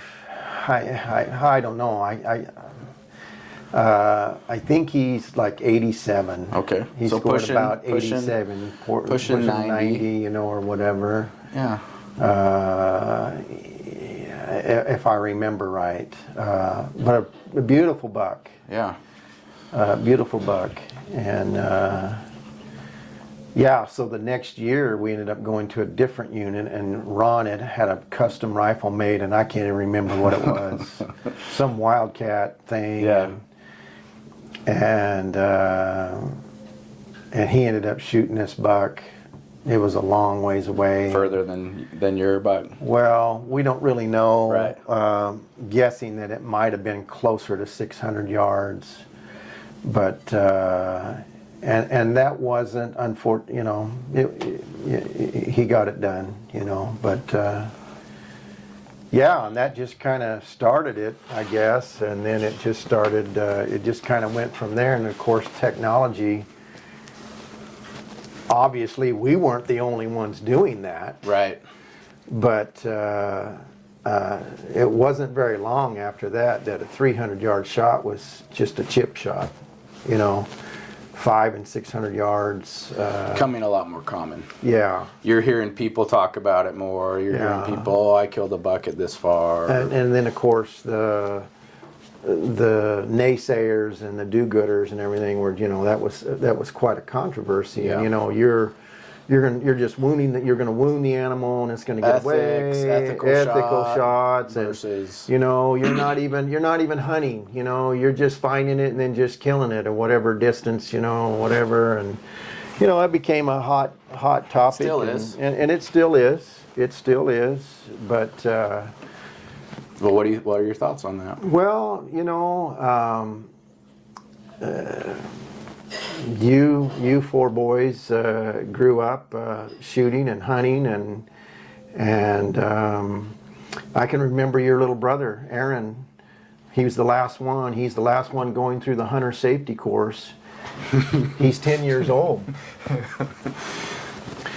He's a skinny little 10-year-old. Yeah. And he had graduated from the 243 that I had, and he actually shot my 270 better than he shot the 243.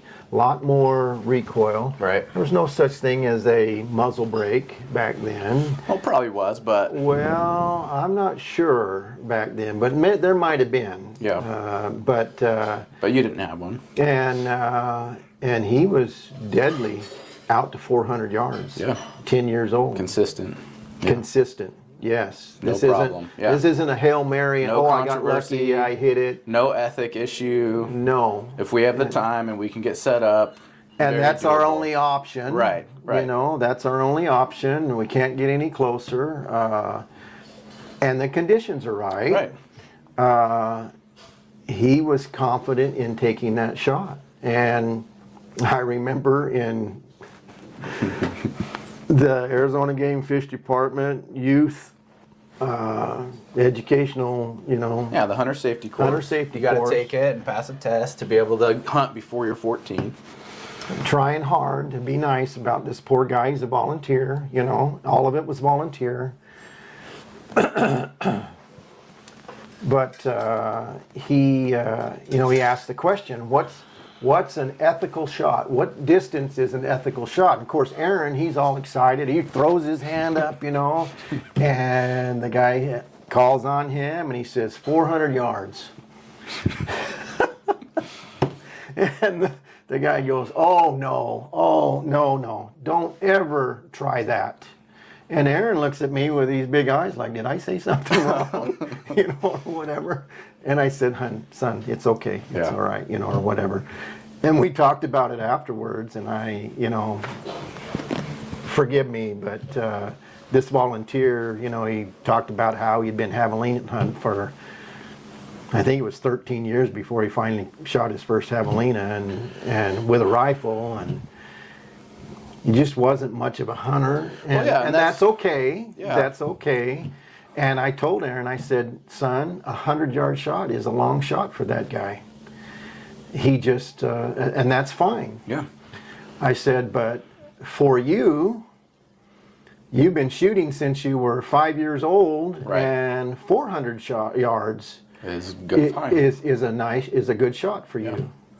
And you just got to know that that's just the way it is. And in reality, if you could, we could just look at our experience, right? You, the two of us that have hunted more, two of my brothers, they've hunted but don't do it a lot as much, Right. whatever. But just look at so there's three of us. Just look at our experience. But then if you would talk to Ron, and you would talk to David, and you would talk to, and then even expand it to other people that that have hunted coos deer for a long time. And if you said, okay, of all these years and all your hunts and all your shots and all the times you've spotted deer and on and on and on, and try to find an average of what would be the average shot distance, I think somewhere in that 400 yard range would be a close number. It wouldn't be 125 and it wouldn't be 1,000. It would be somewhere in the middle because of where they live, the big open canyons, big open country. And I'm sure there's people that'll watch this and say, well, sure, I spotted it at 400 or 500 yards, but then I did. I don't know why you can't. I killed it at 118 yards. And good for you. The times that we have gotten closer lots of times and made closer shots, made better shots, all those things. But sometimes it's just not. And guys will say, well, there's always an option.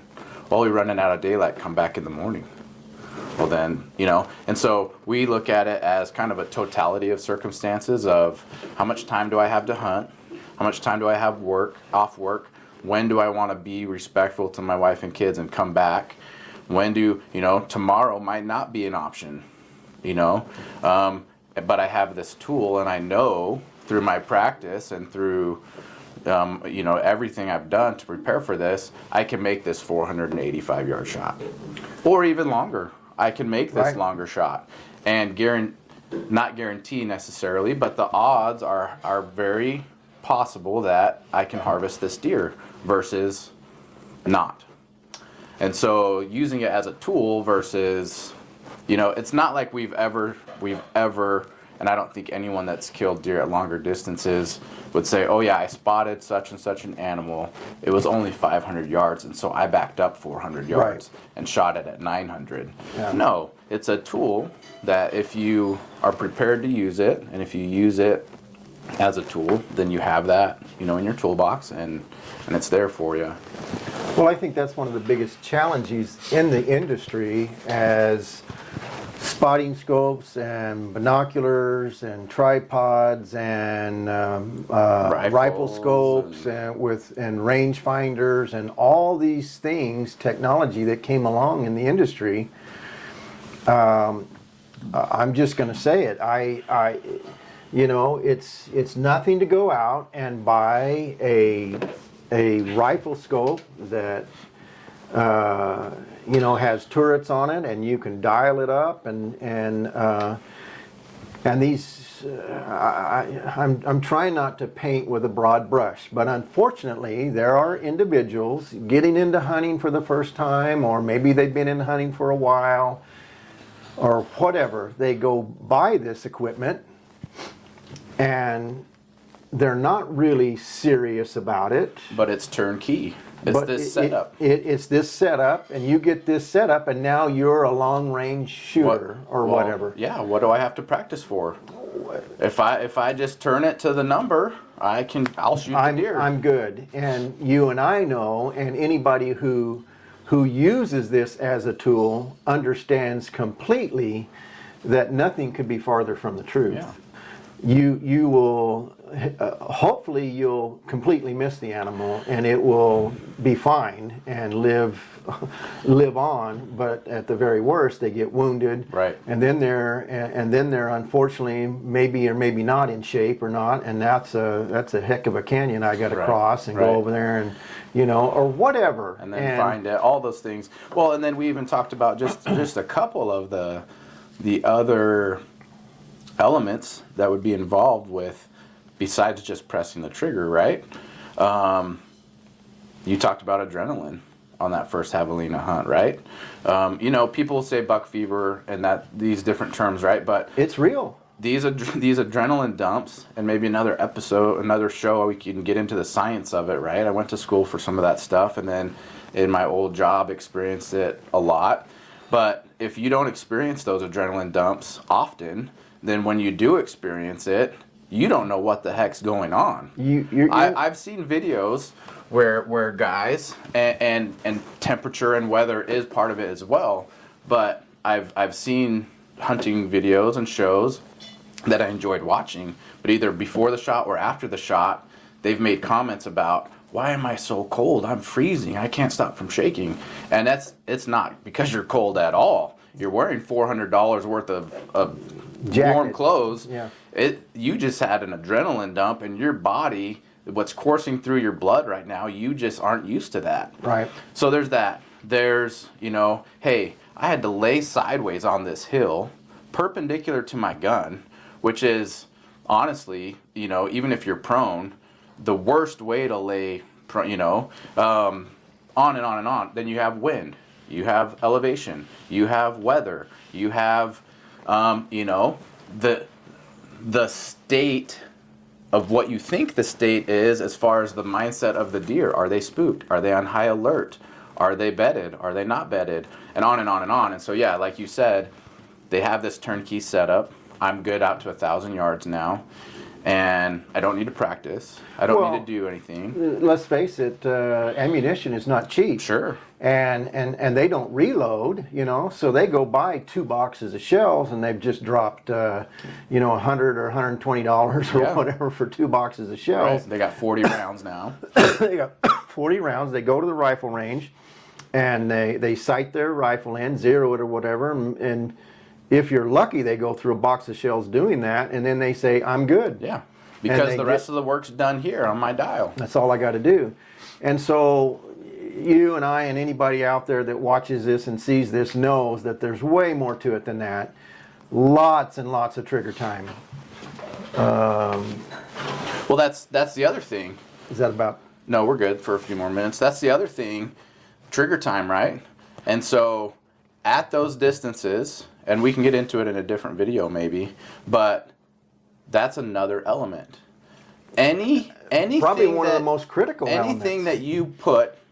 that you input into the rifle, the stock's touching your shoulder, it's tucked into your pocket. That's a point of contact. Whether your forearm or not is on that forefront of the gun or the rifle, or you're holding the bipod, or you're on top of the barrel or on top of the scope, or you're not touching that, and you have pressure on the bag back here and you have to squeeze it. Well, guess what? If you don't maintain that exact pressure as you press the trigger and you let go, even though it's fractions of a second, that's all it takes. The primer, ignition, explosion, boom, bullets leaving the barrel. This squeeze, all that stuff. So the inputs and outputs into the rifle, including this. Well, that's probably right? one of the most critical is pressing in relationship to pulling. Yeah. And everybody talks about, well, I pulled the trigger. Well, hopefully you didn't pull the trigger. Hopefully you pressed it. Or even squeezing, right? Yeah. Because, we used to hear, you taught us even squeeze, and the principle of the word, right? Like constant pressure, right? Like a squeeze. But then if you think of that and say, if you tell somebody, hey, squeeze this ball, there's going to be a curve, there's going to be movement. So even on that trigger, right? Even if you're not thinking about it, it's a subconscious. You just told your brain, squeeze the trigger. It's going to be more of a squeeze than a pressing it straight back. Straight back. Right? And so you don't. Yep. The gun goes this way or this way. And then whatever. Technology, right? Bubble levels and stuff, making sure, all of that stuff. And so, again, you get into ethics of it. You get into the technology versus your ability. How much have you practiced? All that stuff, right? Well, and another aspect of it that didn't get touched on is your breathing. Right. You've got to... If you're not breathing right and you don't press the trigger at the right time, right. That can affect it. That's and so input, there's a lot. Yeah. There is a lot to it that when you're talking about distances, we could even say at 300 yards. Absolutely. Absolutely. That's not for a lot of people that could be a really, really long shot. But once you get these techniques and they become they're embedded in you and they're part of you, and you're in the moment, but you're thinking it through and so on. And yes, you can be excited. Listen, I still get which is good. Yeah. So there's just so much to it, and it's an unfortunate thing in the industry today, and it's going into archery as well. For heaven's sakes, a 100-yard shot with a bow, just not too long ago, was just holy cow. You just don't do that. Yeah. You just don't do that. Now guys are doing it routinely. They're doing 3-inch and smaller groups at 100 yards. Yeah. Because of the technology and so on. And their ability and their ability. But you can have all the technology in the world, but if you skip trigger time and practice and all those things that we talked about, you're going to be disappointed. And you may end up wounding something. So I think now let's talk about maybe a slightly less controversial or polarizing topic, which I would love for people to watch this, and when they watch it, comment below, have that discussion. Discussions are good. We need to be open. Definitely, I think if you can be reasonable on both sides of the argument or the whatever you want to call it, the point is there shouldn't be an argument. If you're a sportsman, if you're an outdoorsman, if you're a hunter, we need to keep that community strong, united, together, and that's some other discussion that we can have. But you mentioned multiple times your wife and your kids, and in the context of what you were talking about. But my question is, what was your mindset, or why? What was the reason and kind of thought process as far as, okay, the kids are old enough now, or 5, 6, 7 years old. Hey, we're going shooting. Hey, we're doing this. Kind of introducing us into the shooting world, into then the hunting world, and kind of why did you want that, or did you want that to be a part of our lives, or was it just how was that for you? Well, absolutely. I found something that I enjoyed and I wanted to share it. Shooting, reloading, trying to get the most accurate load out of a gun that you bought, and obviously that translates into more accuracy out in the field. I am a passionate patriot, and it gets me in trouble sometimes. I've tried to get a little more control over that over the years, but Second Amendment rights, and we don't need to get political here, but I think it's no secret. And if you're unaware of it, I don't know where you've been living. Some other planet or something. Somewhere. Because it's very apparent. And it's not a conspiracy theory. It's real. And so maybe that's all we say politically about it, but it was something that I enjoyed, and I wanted to share it, and I had 4 sons. I have always told all 4 of you that, listen, if you're not into hunting, it's not a big deal. I'm not going to think anything less of you. And you've got a couple of brothers that have tried it. They've had some success. They've taken some animals, harvested some animals and such. But one of them, his passion is aviation and flying, and awesome. That's fantastic. We have to kind of pick and choose. Listen, hobbies, if we want to call it that, they're not cheap. I've never been snow skiing. I'm sure I would love it, but that's just another area that I'd have to spend hundreds, if not thousands of dollars in equipment to enjoy a couple of times out of the year, right. In Arizona. In Arizona. And then if you want to snow ski even more, and you have to pay money to travel and go do it in Colorado or Utah or whatever. But that's just an example. So yeah, I just I got bit by the bug. Enjoy it. Tried to introduce all of our grandkids, your children, and other siblings' children to it. Some of them really enjoy it, some of them not so much, and that's all fine. That's all okay. But I think it was just something that I really enjoyed and wanted to share it. And if you got bit like I got bit, fine. If you didn't, that's fine too. Yep. 2 of us definitely did. 2 of you definitely did. Yes. And but yeah, you're young and you've got families coming along, and you have a sweetheart that's trying to hold the fort down most of the time while we're gone to work and such. And there's no question it was an outlet. There's a lot of pressure trying to be a provider for a family, and all the pressures that come from that. Not diminishing in the slightest the pressures on the homemaker in the home, and trying to keep the kids and the husband fed, alive, and clothed, and on schedule, and ready for school, and just all the things that go with that. The dishes washed, the meals made, the laundry done. I have a tremendous respect and appreciation for your mother, my sweetheart, and sometimes those were some hard times for them. And if I had to do it over again, I wish I'd have been maybe a little more sensitive to that. But you work through it, and I hope I've answered the question. Absolutely, and I'll tell you, I don't think I've ever told you this. Your experience, you said, if I had to do it over again, maybe there's some things I would do different.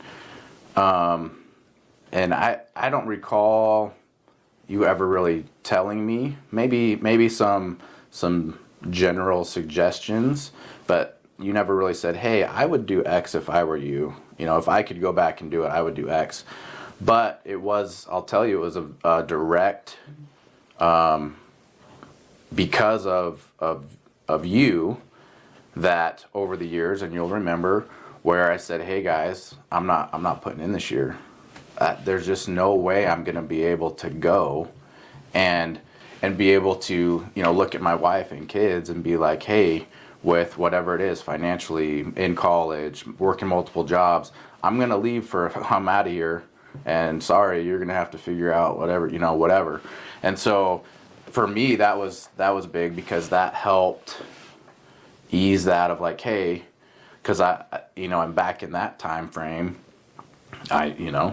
They're smart. They know when we put in for deer. They know when all that, and I could literally see it becoming a like potential issue. Here it comes. Yeah. He's gonna want to put in for deer. I don't know how we're even gonna pay for that. And then if he gets drawn, and then he's gonna be gone. And so for me, it was easier, and in my mind, for me and my relationship with my wife and my kids, I up front would tell them, hey, yeah, I'm not putting in for deer this year. Just not going to work or whatever. And then I would just, once those hunts came, if you guys did get drawn for stuff, I'd be at work and I'd be on my phone. Hey, send me updates, send me a picture, tell me what's going on. Well, and that's a sacrifice. All that stuff. Because it's something that you have a passion for and that you love, and, sure. it's a sacrifice. And so it's a balance. I don't think I was out of balance too much. Your mother says, well, there were times that, it seemed like every weekend you were going scouting or something, and so I do remember that. But she was amazing in that she recognized this was an outlet for me. That it helped you. That it helped me, and so. And I've definitely experienced that with my wife. Yeah, as well. so she did the sacrificing. As you started taking the kids, did that help in the sense that of, relieves things. Yeah, there's less kids now at there's home. less kids at home to You're mess spending with. time with them versus spending just time with them and leaving. And they're getting, they're having those experiences, memories. those memories. They're creating memories Yeah. and stuff. Yeah. Yeah, I remember my first hunt being 10 years old, and I want to say it was one of the teen units, 18A or 18B or something, I don't know. Yeah, we didn't see a dang thing. No, didn't see anything, but not even a doe. But you let us drive the Suburban down the dirt road, your mom wasn't happy. No, with that. and you didn't tell us not to tell her when we got home. And so, what'd you do? Did you have? Yeah, we got to drive the Suburban, and she's looking at you like, "That's our only family vehicle." What do you mean? What do you?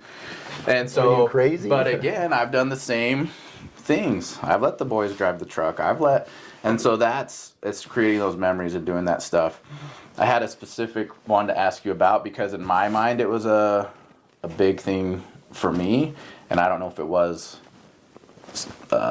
significant at all for you. But in 2008, we got drawn. We've hunted Unit 22 a lot over the years. It was Unit 22 is October, that first October hunt for whitetail. Justin had done some scouting and found an area. Hey, we need to really check out this spot. We'd driven by a bunch.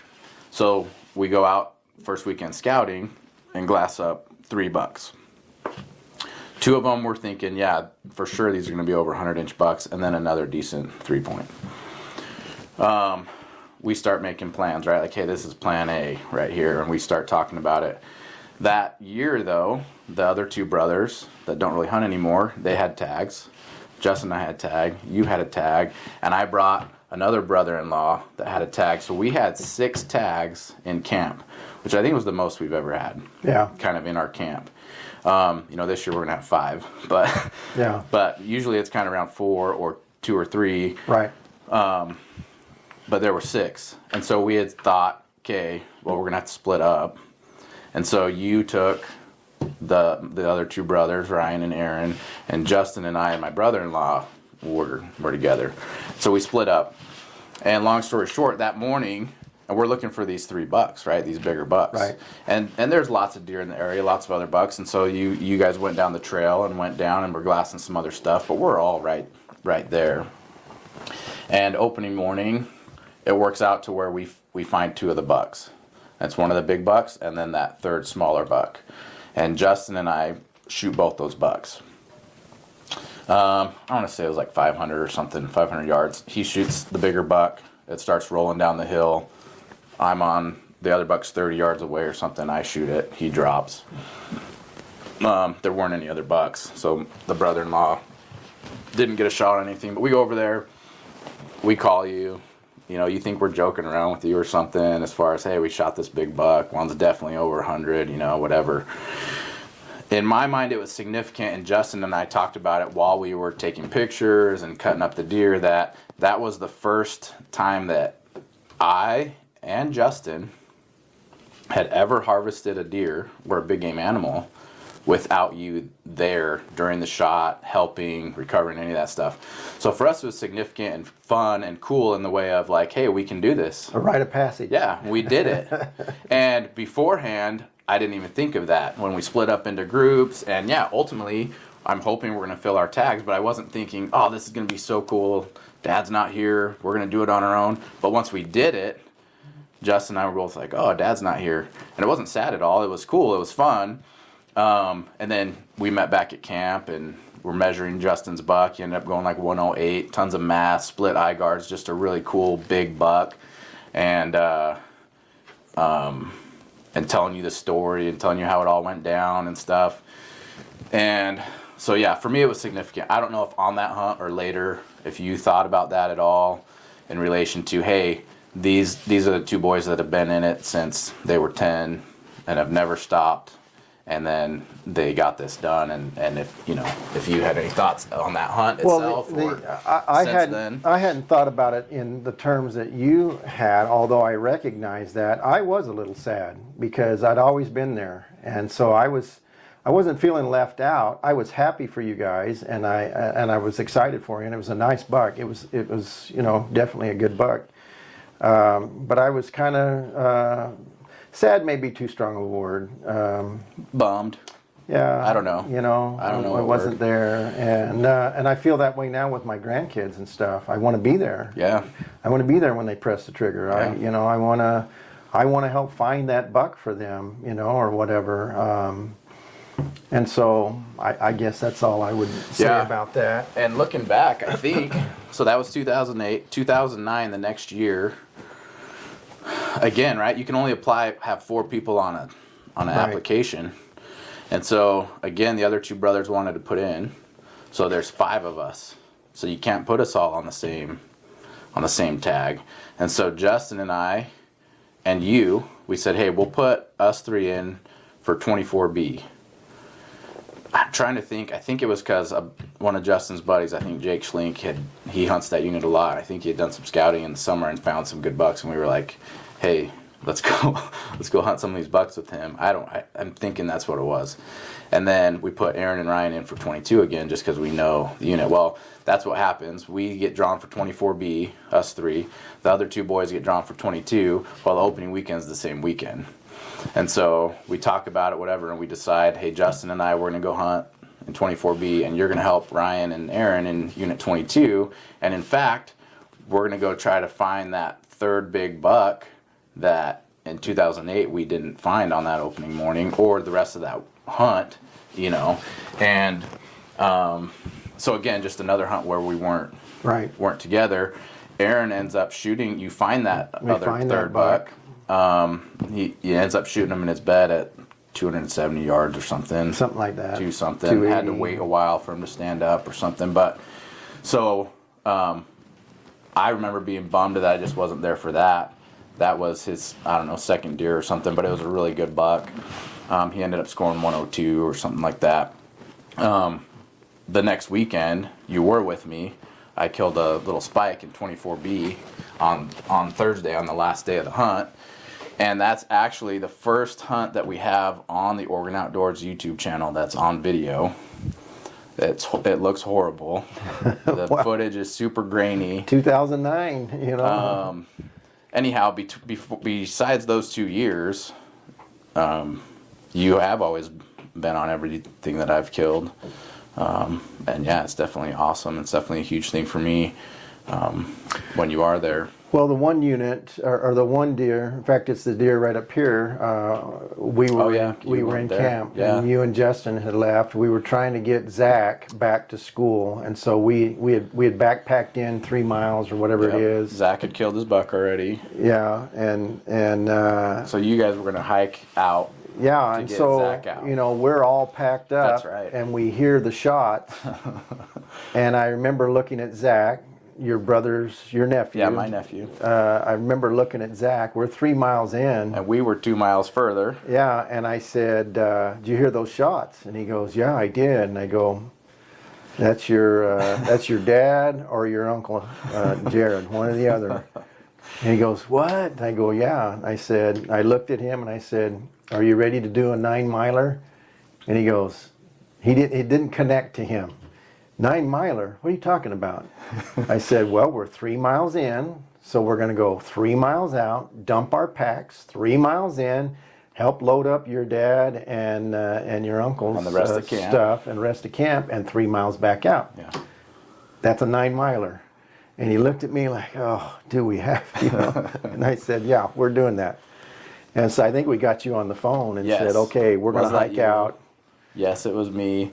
And then, yeah, when you told us that, because we were already talking about it, like, hey, we're going to hike 2 miles back to camp. We're going to have and a then heavy the 3 load. miles, it's only going to be 5 miles for us, but we're going to have a whole deer, a cape, a head, you know, all the meat, all of our gear. stuff, and then the rest of camp. And this is going to be horrible. Yeah. And when you said, hey, we're going to run to the truck, dump some stuff, come back, and we'll help, we were like, oh. And it was a huge help. But yeah, I forgot that you weren't there on that one. And funny thing, if you watch the video on that one too, when I connect with that buck, you hear Justin say, and he's just spotting, he says, "Man, I'm shaking like crazy. I just had a big adrenaline dump, man. Like, I'm super excited for you," because that was my biggest buck ever. First buck over 100 and everything. Yeah. And we were kind of working towards that, but Yeah, but other than that, yeah, we've been together with all the grandkids and their shots, and they've taken some amazing shots. Yeah. The reality is, all of you have harvested animals farther than I have. I think my longest shot on a Coues deer buck is 525, 530 yards. yeah, I think you've had a couple of those in kind of that range. Yeah. Well, that one, you know, some might call it a Hail Mary, but it was calculated. Kentucky windage. It was calculated. I knew exactly where I needed to hold for 500 yards, and we were Walking it up, you know, and got it done. Yeah, to see grandkids, your boys and granddaughters harvest animals because they've done the due diligence. They've been at our private little setup range that we've set up steel at and so on, at all kinds of yardages from 300 out to 900 and something yards, and spent the time and spent the ammunition and had different kinds of shooting situations with a 5-mile-an-hour wind or a 10-mile-an-hour wind, and much more than 10. I don't think we've tried to really. No, I think 10's about the most we've dealt with the kids. If it's more than that, we're not going to do that. And so again, it's this ethics thing. You got to make a decision, okay? And I remember those 2 deer that Parker and Shay harvested together at 700 yards. There was no real way to get any closer to them. No. It's straight down and straight up, but the conditions were right, and both of them, 700 yards, took those 2 bucks and filled their tags, and you know, and then the work began. We had to dive into the bottom of the canyon and get up to the other side and get them and it was a hot day that day, and it was a borderline heat stroke and different things. Cramping up. Because it was an October hunt, and in Arizona in October it can still be hot. So, is what it is. Yeah. But this year, I have a tag. In a good unit. And in a good unit. We know where some good bucks are. We know where some good bucks are. Your brother's there right now. Right now. Because he lives there. Yeah. He lives up there now. He moved up there. How long has it been since you've kill the deer? I think this is the 6th year or the 7th year. You know, you switch over, you get to the point where, you know, in my mind, I think I'm at close to 30 deer alone. As far as big game animals, I think it's over 65 big game animals. And for a weekend warrior, you know, over the years, that's not bad.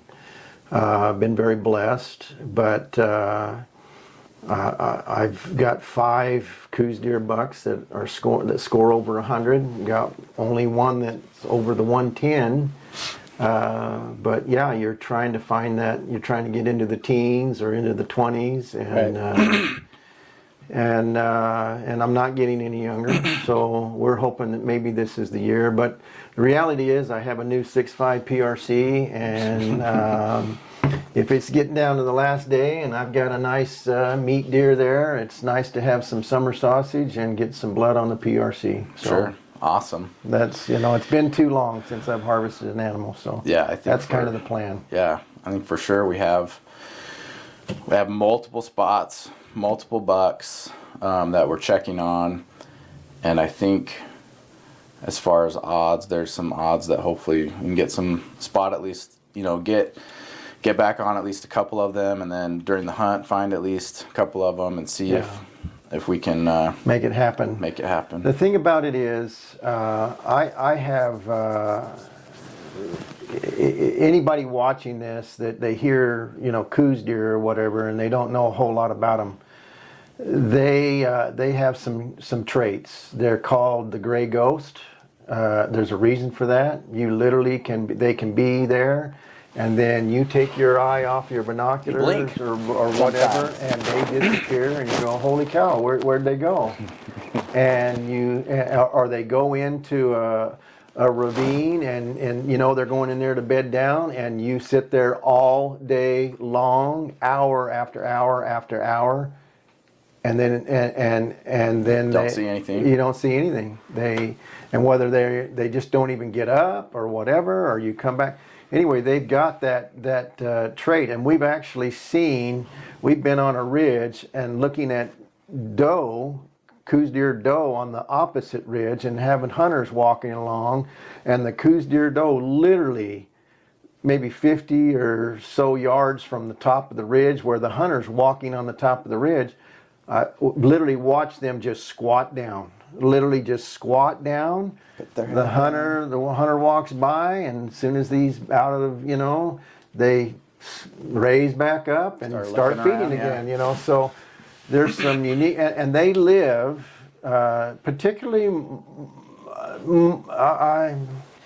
My experience has been the bigger bucks live in tougher terrain. And you just typically don't have those 200 or 300 yard shots. You just don't. Yeah. And so it's a tool, and it's exciting. The conditions have to be right, and you know, you get to my age and you're kind of trophy hunting, and that's okay. But this year, we'll see what happens. Well, yeah, and there's things too. You can call it trophy hunting, but the reality is, for a deer to get bigger antler size wise, They are a smarter animal. They're smarter, they're older, they're Yeah. more mature, and that helps. All those things you get into herd management, game management, all that stuff. And so they could very well it's likely not not just even be trophy not hunting, not even you in know. the contributing to the gene pool Right, anymore. right. You know, so we've taken some animals that the taxidermist has clearly said they're easily 8.5 years old. Yep. That's old for a Coues deer buck. It's Yeah. old for any kind of buck, but to make it that long and to go through the multiple deer seasons there are in these areas. There are some areas where Coues deer have to survive 4 hunts.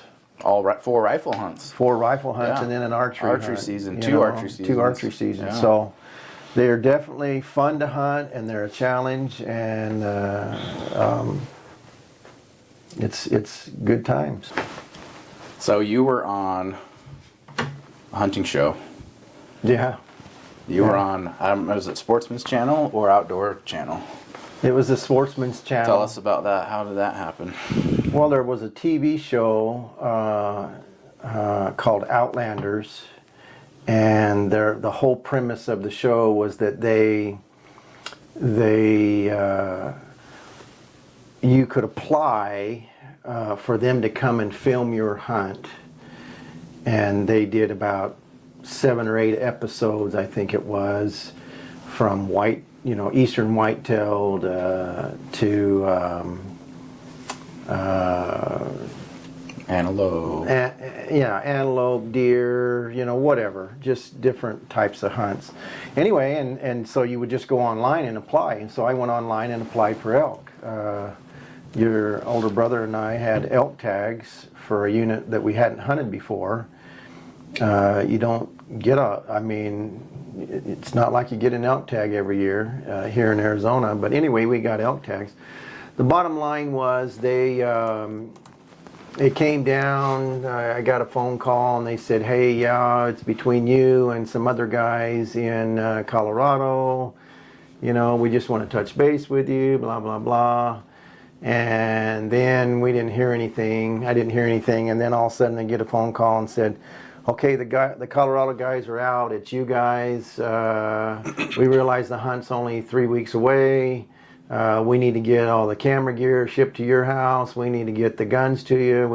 And so they had sponsors that were going to use the sponsor's rifle. It was Savage Rifles, and it was Weaver scopes, and one of the things that the producer and the director would ask us is, what sets you guys apart? And I made the comment, I said, well, it's still pretty controversial, but we consider it a tool, and that's to take long-range shots if the conditions are right, and so on and so forth. So I think that was intriguing to them. Not that we were going to look for that, but anyway, long story short, because it was such a short time, I don't know how many cases of camera equipment and stuff showed up at my house. And the field producer, him and another assistant, were flying in on Thanksgiving Day. We picked them up at the airport. They actually had Thanksgiving dinner with us, and then we were leaving that afternoon because the opening day was the next day, and we had already gone up there and set up camp, Justin and I, with a trailer in place up there, a couple of trailers, I think. I can't remember. I think we had a couple of trailers. Anyway, and we glassed up a pretty nice bull. We glassed up several bulls, but glassed up a pretty nice bull on Tuesday, I think it was, Monday or Tuesday, and now this, opening day was Friday. Anyway, they came. Well, they sent us 7 mags. We wanted 270s. Years prior to that was looking at an ad from Nosler, and Nosler had come out with a new bullet called Accubon LR. And they had a 150 grain bullet for the 270. And I was reading the ad and I said, if this is true, the 270 just became a legitimate long range cartridge. Yep. And because the terminal velocity was down all the way to like 1,300 feet per second, which puts you out to well past 1,000. Well past 1,000 yards. Right. And so we started loading those bullets and shot a little bit of game with them. Nothing big. This was going to be the first big game hunt. But anyway, we were concerned because they didn't send us 270s. They sent us 7 mags. We had no time to work up a load. We certainly didn't have any Accubon LR bullets. I was all I could do to go find some any 7 mag ammo. Any 7 mag ammo at the time, and we sighted the rifles in. I talked to the rep or the producer about scopes, and I said, does Weaver even have a long range scope? Yes, they do, and they sent those scope to us. We had to get them mounted on the rifle. Anyway, we had to do all this in like 3 weeks. Yeah. or less. And both of us were working and so on. Well, the previous winter, and there was quite a price package for this. If you, so they would videotape these hunts. They would play them throughout the year, throughout the season, and people would vote. People would go online and vote. And if your video won the vote, got the most votes, it's like a $10,000 optics and all kinds of stuff package. Right. And so, that was intriguing. And anyway, so the previous winners were a couple of brothers that happened to be in the same industry as you and your brother. They were Glendale SWAT officers, and they had filmed their Coues deer hunt and so on and so forth. So your brother knew who they were and contacted them and asked them and said, "Man, we're really nervous. You don't get these elk tags every year. Right. We're not comfortable. We're with not these rifles, comfortable with basically. these rifles or the ammunition or anything for a long range." See, that's the other thing. You have to have the right bullet. It has to be a bullet that's designed to be able to have the terminal velocity necessary to take down the animal humanely and so on. And they said, well, if you make sure one of you brings one of your own rifles that you've done that with, that you have the load, that you have all that, and push come to shove, if it's not going to work out, take it with your rifle, and they'll just have to work around it, or whatever. So that's what we did. And opening morning came and glassed up this bull. We were not seeing a lot of animals. I realized it was only opening morning, but we just weren't seeing what we had been seeing just a couple of days earlier. Right. And glassed up this really nice 6x6 bull across the canyon that clearly was a mature bull. And he was 1,025 yards. And no wind. We were glassing him through the binoculars and stuff, and we could see that there was no wind where he was. There was certainly no wind where we were. The conditions were good. And I turned to the field producer and I said, "Do you see that bull over there?" "Yeah, I can see it." And I said, "Can you film that? Can you film this?" And he said, "Well, yeah, I could probably zoom in to a certain, as much as I can and see."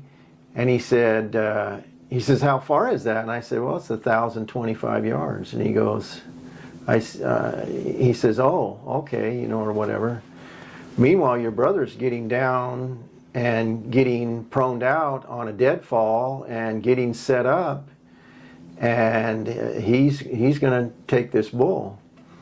And so the field producer's looking at him and he's looking at me, and I said, "Are you guys going to get ready?" And he goes, "What? You're going to shoot this bull?" And he says, "Yeah. You don't think he's laying down on the ground for the fun of it, do you?" or whatever. And he goes, oh, okay. So they had two cameras. They get all set up. They get on the bull, and I'm on my binoculars, and we're ready. And your brother takes the shot, and it was a cold bore shot, and that's a long shot, no question about it.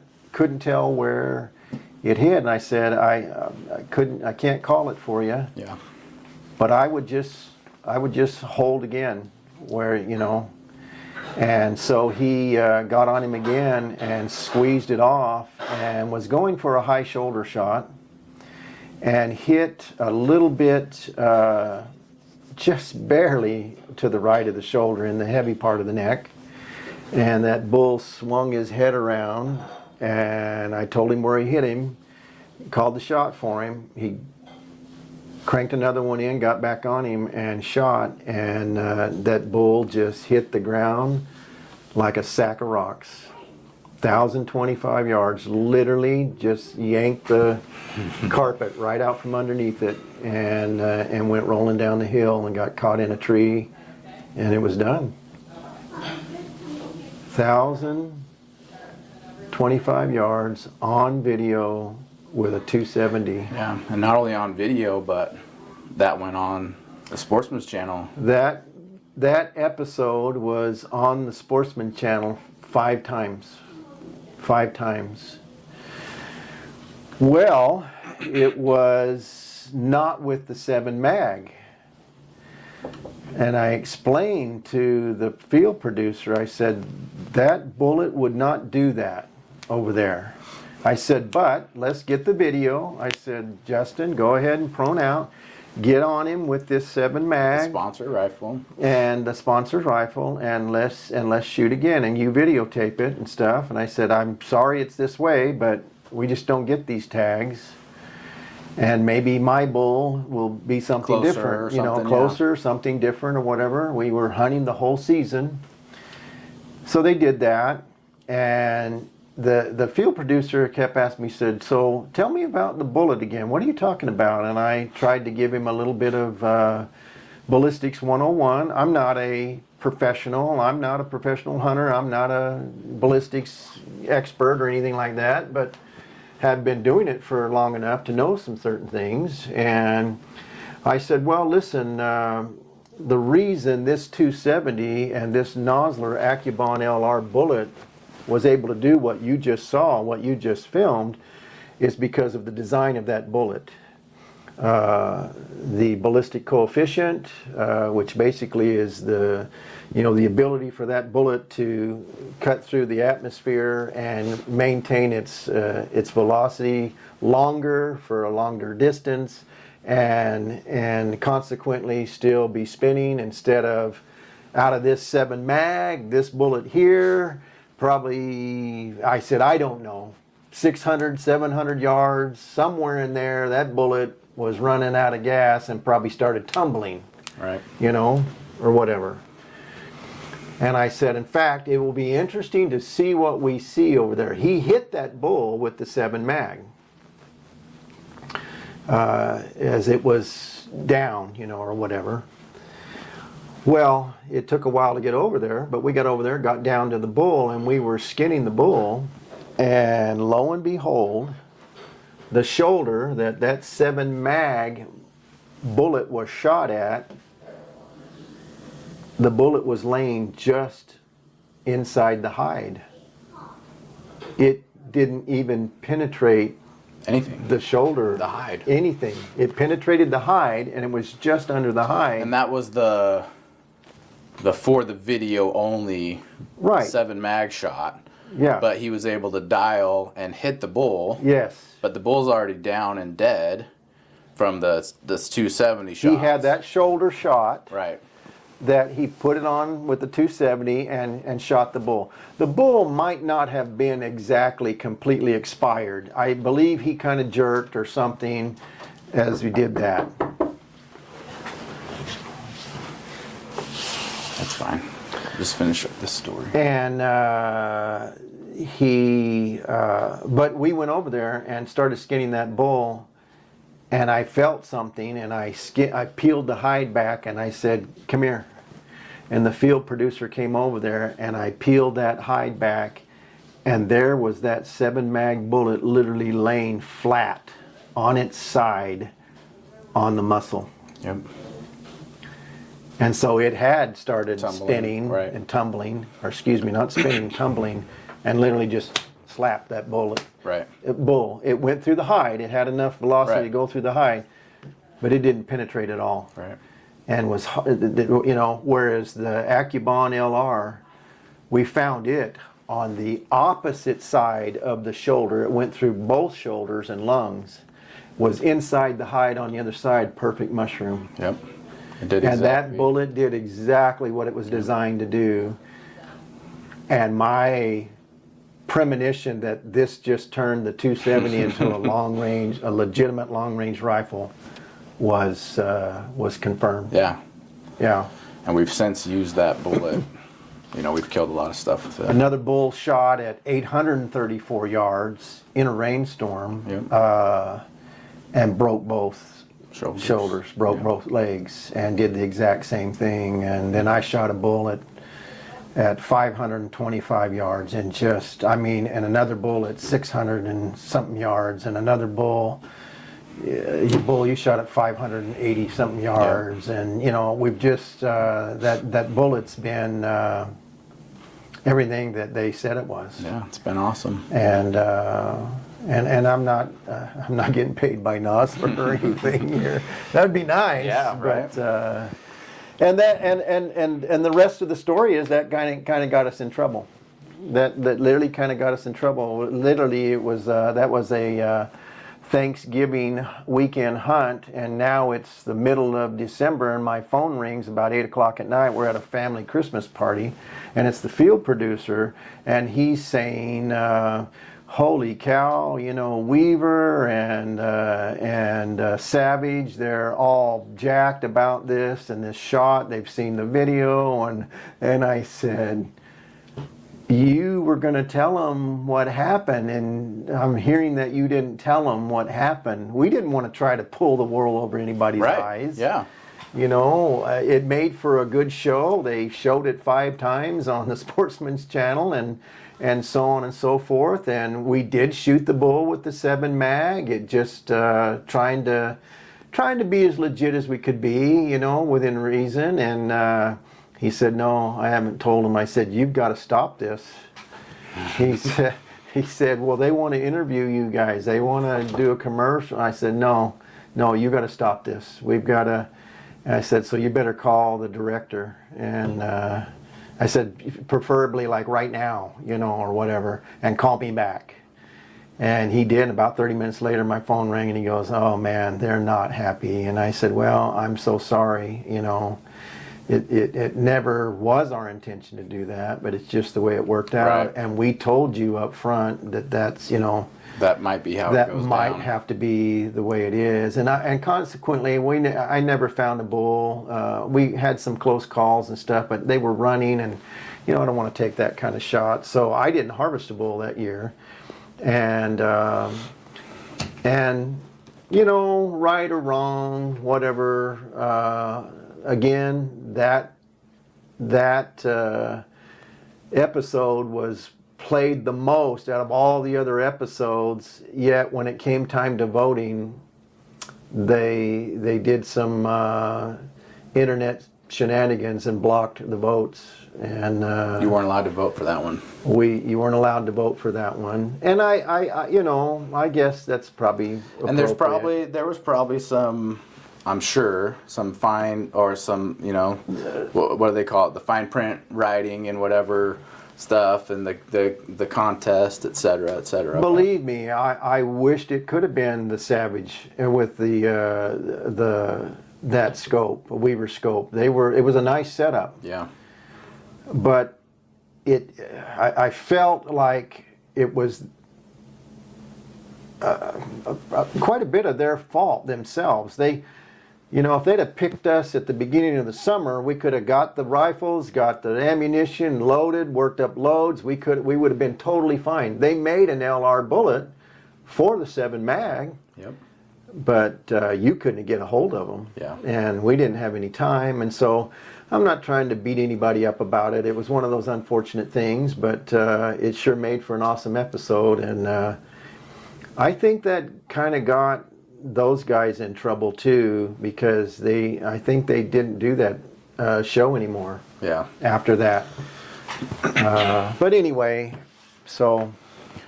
Well, Our 30 minutes of fame, edited, fame. yeah. But Well, I think we're well over 2 hours. yes, yeah. But I've enjoyed it. Yeah, and there's still more that I want to talk about, so we'll definitely have you back. We'll talk some more. That'd be great. But thanks for coming on, and thanks for Yeah. sharing your experience and Absolutely. your stories. Just real quick to wrap it up. So, Oregon Outdoors, that idea and kind of putting this stuff on YouTube and everything, definitely a passion of mine and something that we all like. But I have on our logo, says since 1956, because that's when you were born. That's when I was born. And that's when you kind of started all that as far as getting into hunting and then having us have that option of getting into it as well. And so Yeah. that's where that comes from. That's why I wanted to have you on for the first episode. Yeah. And so thanks for coming I on. appreciate it. I appreciate it very much. Sure love you. All right, love you too.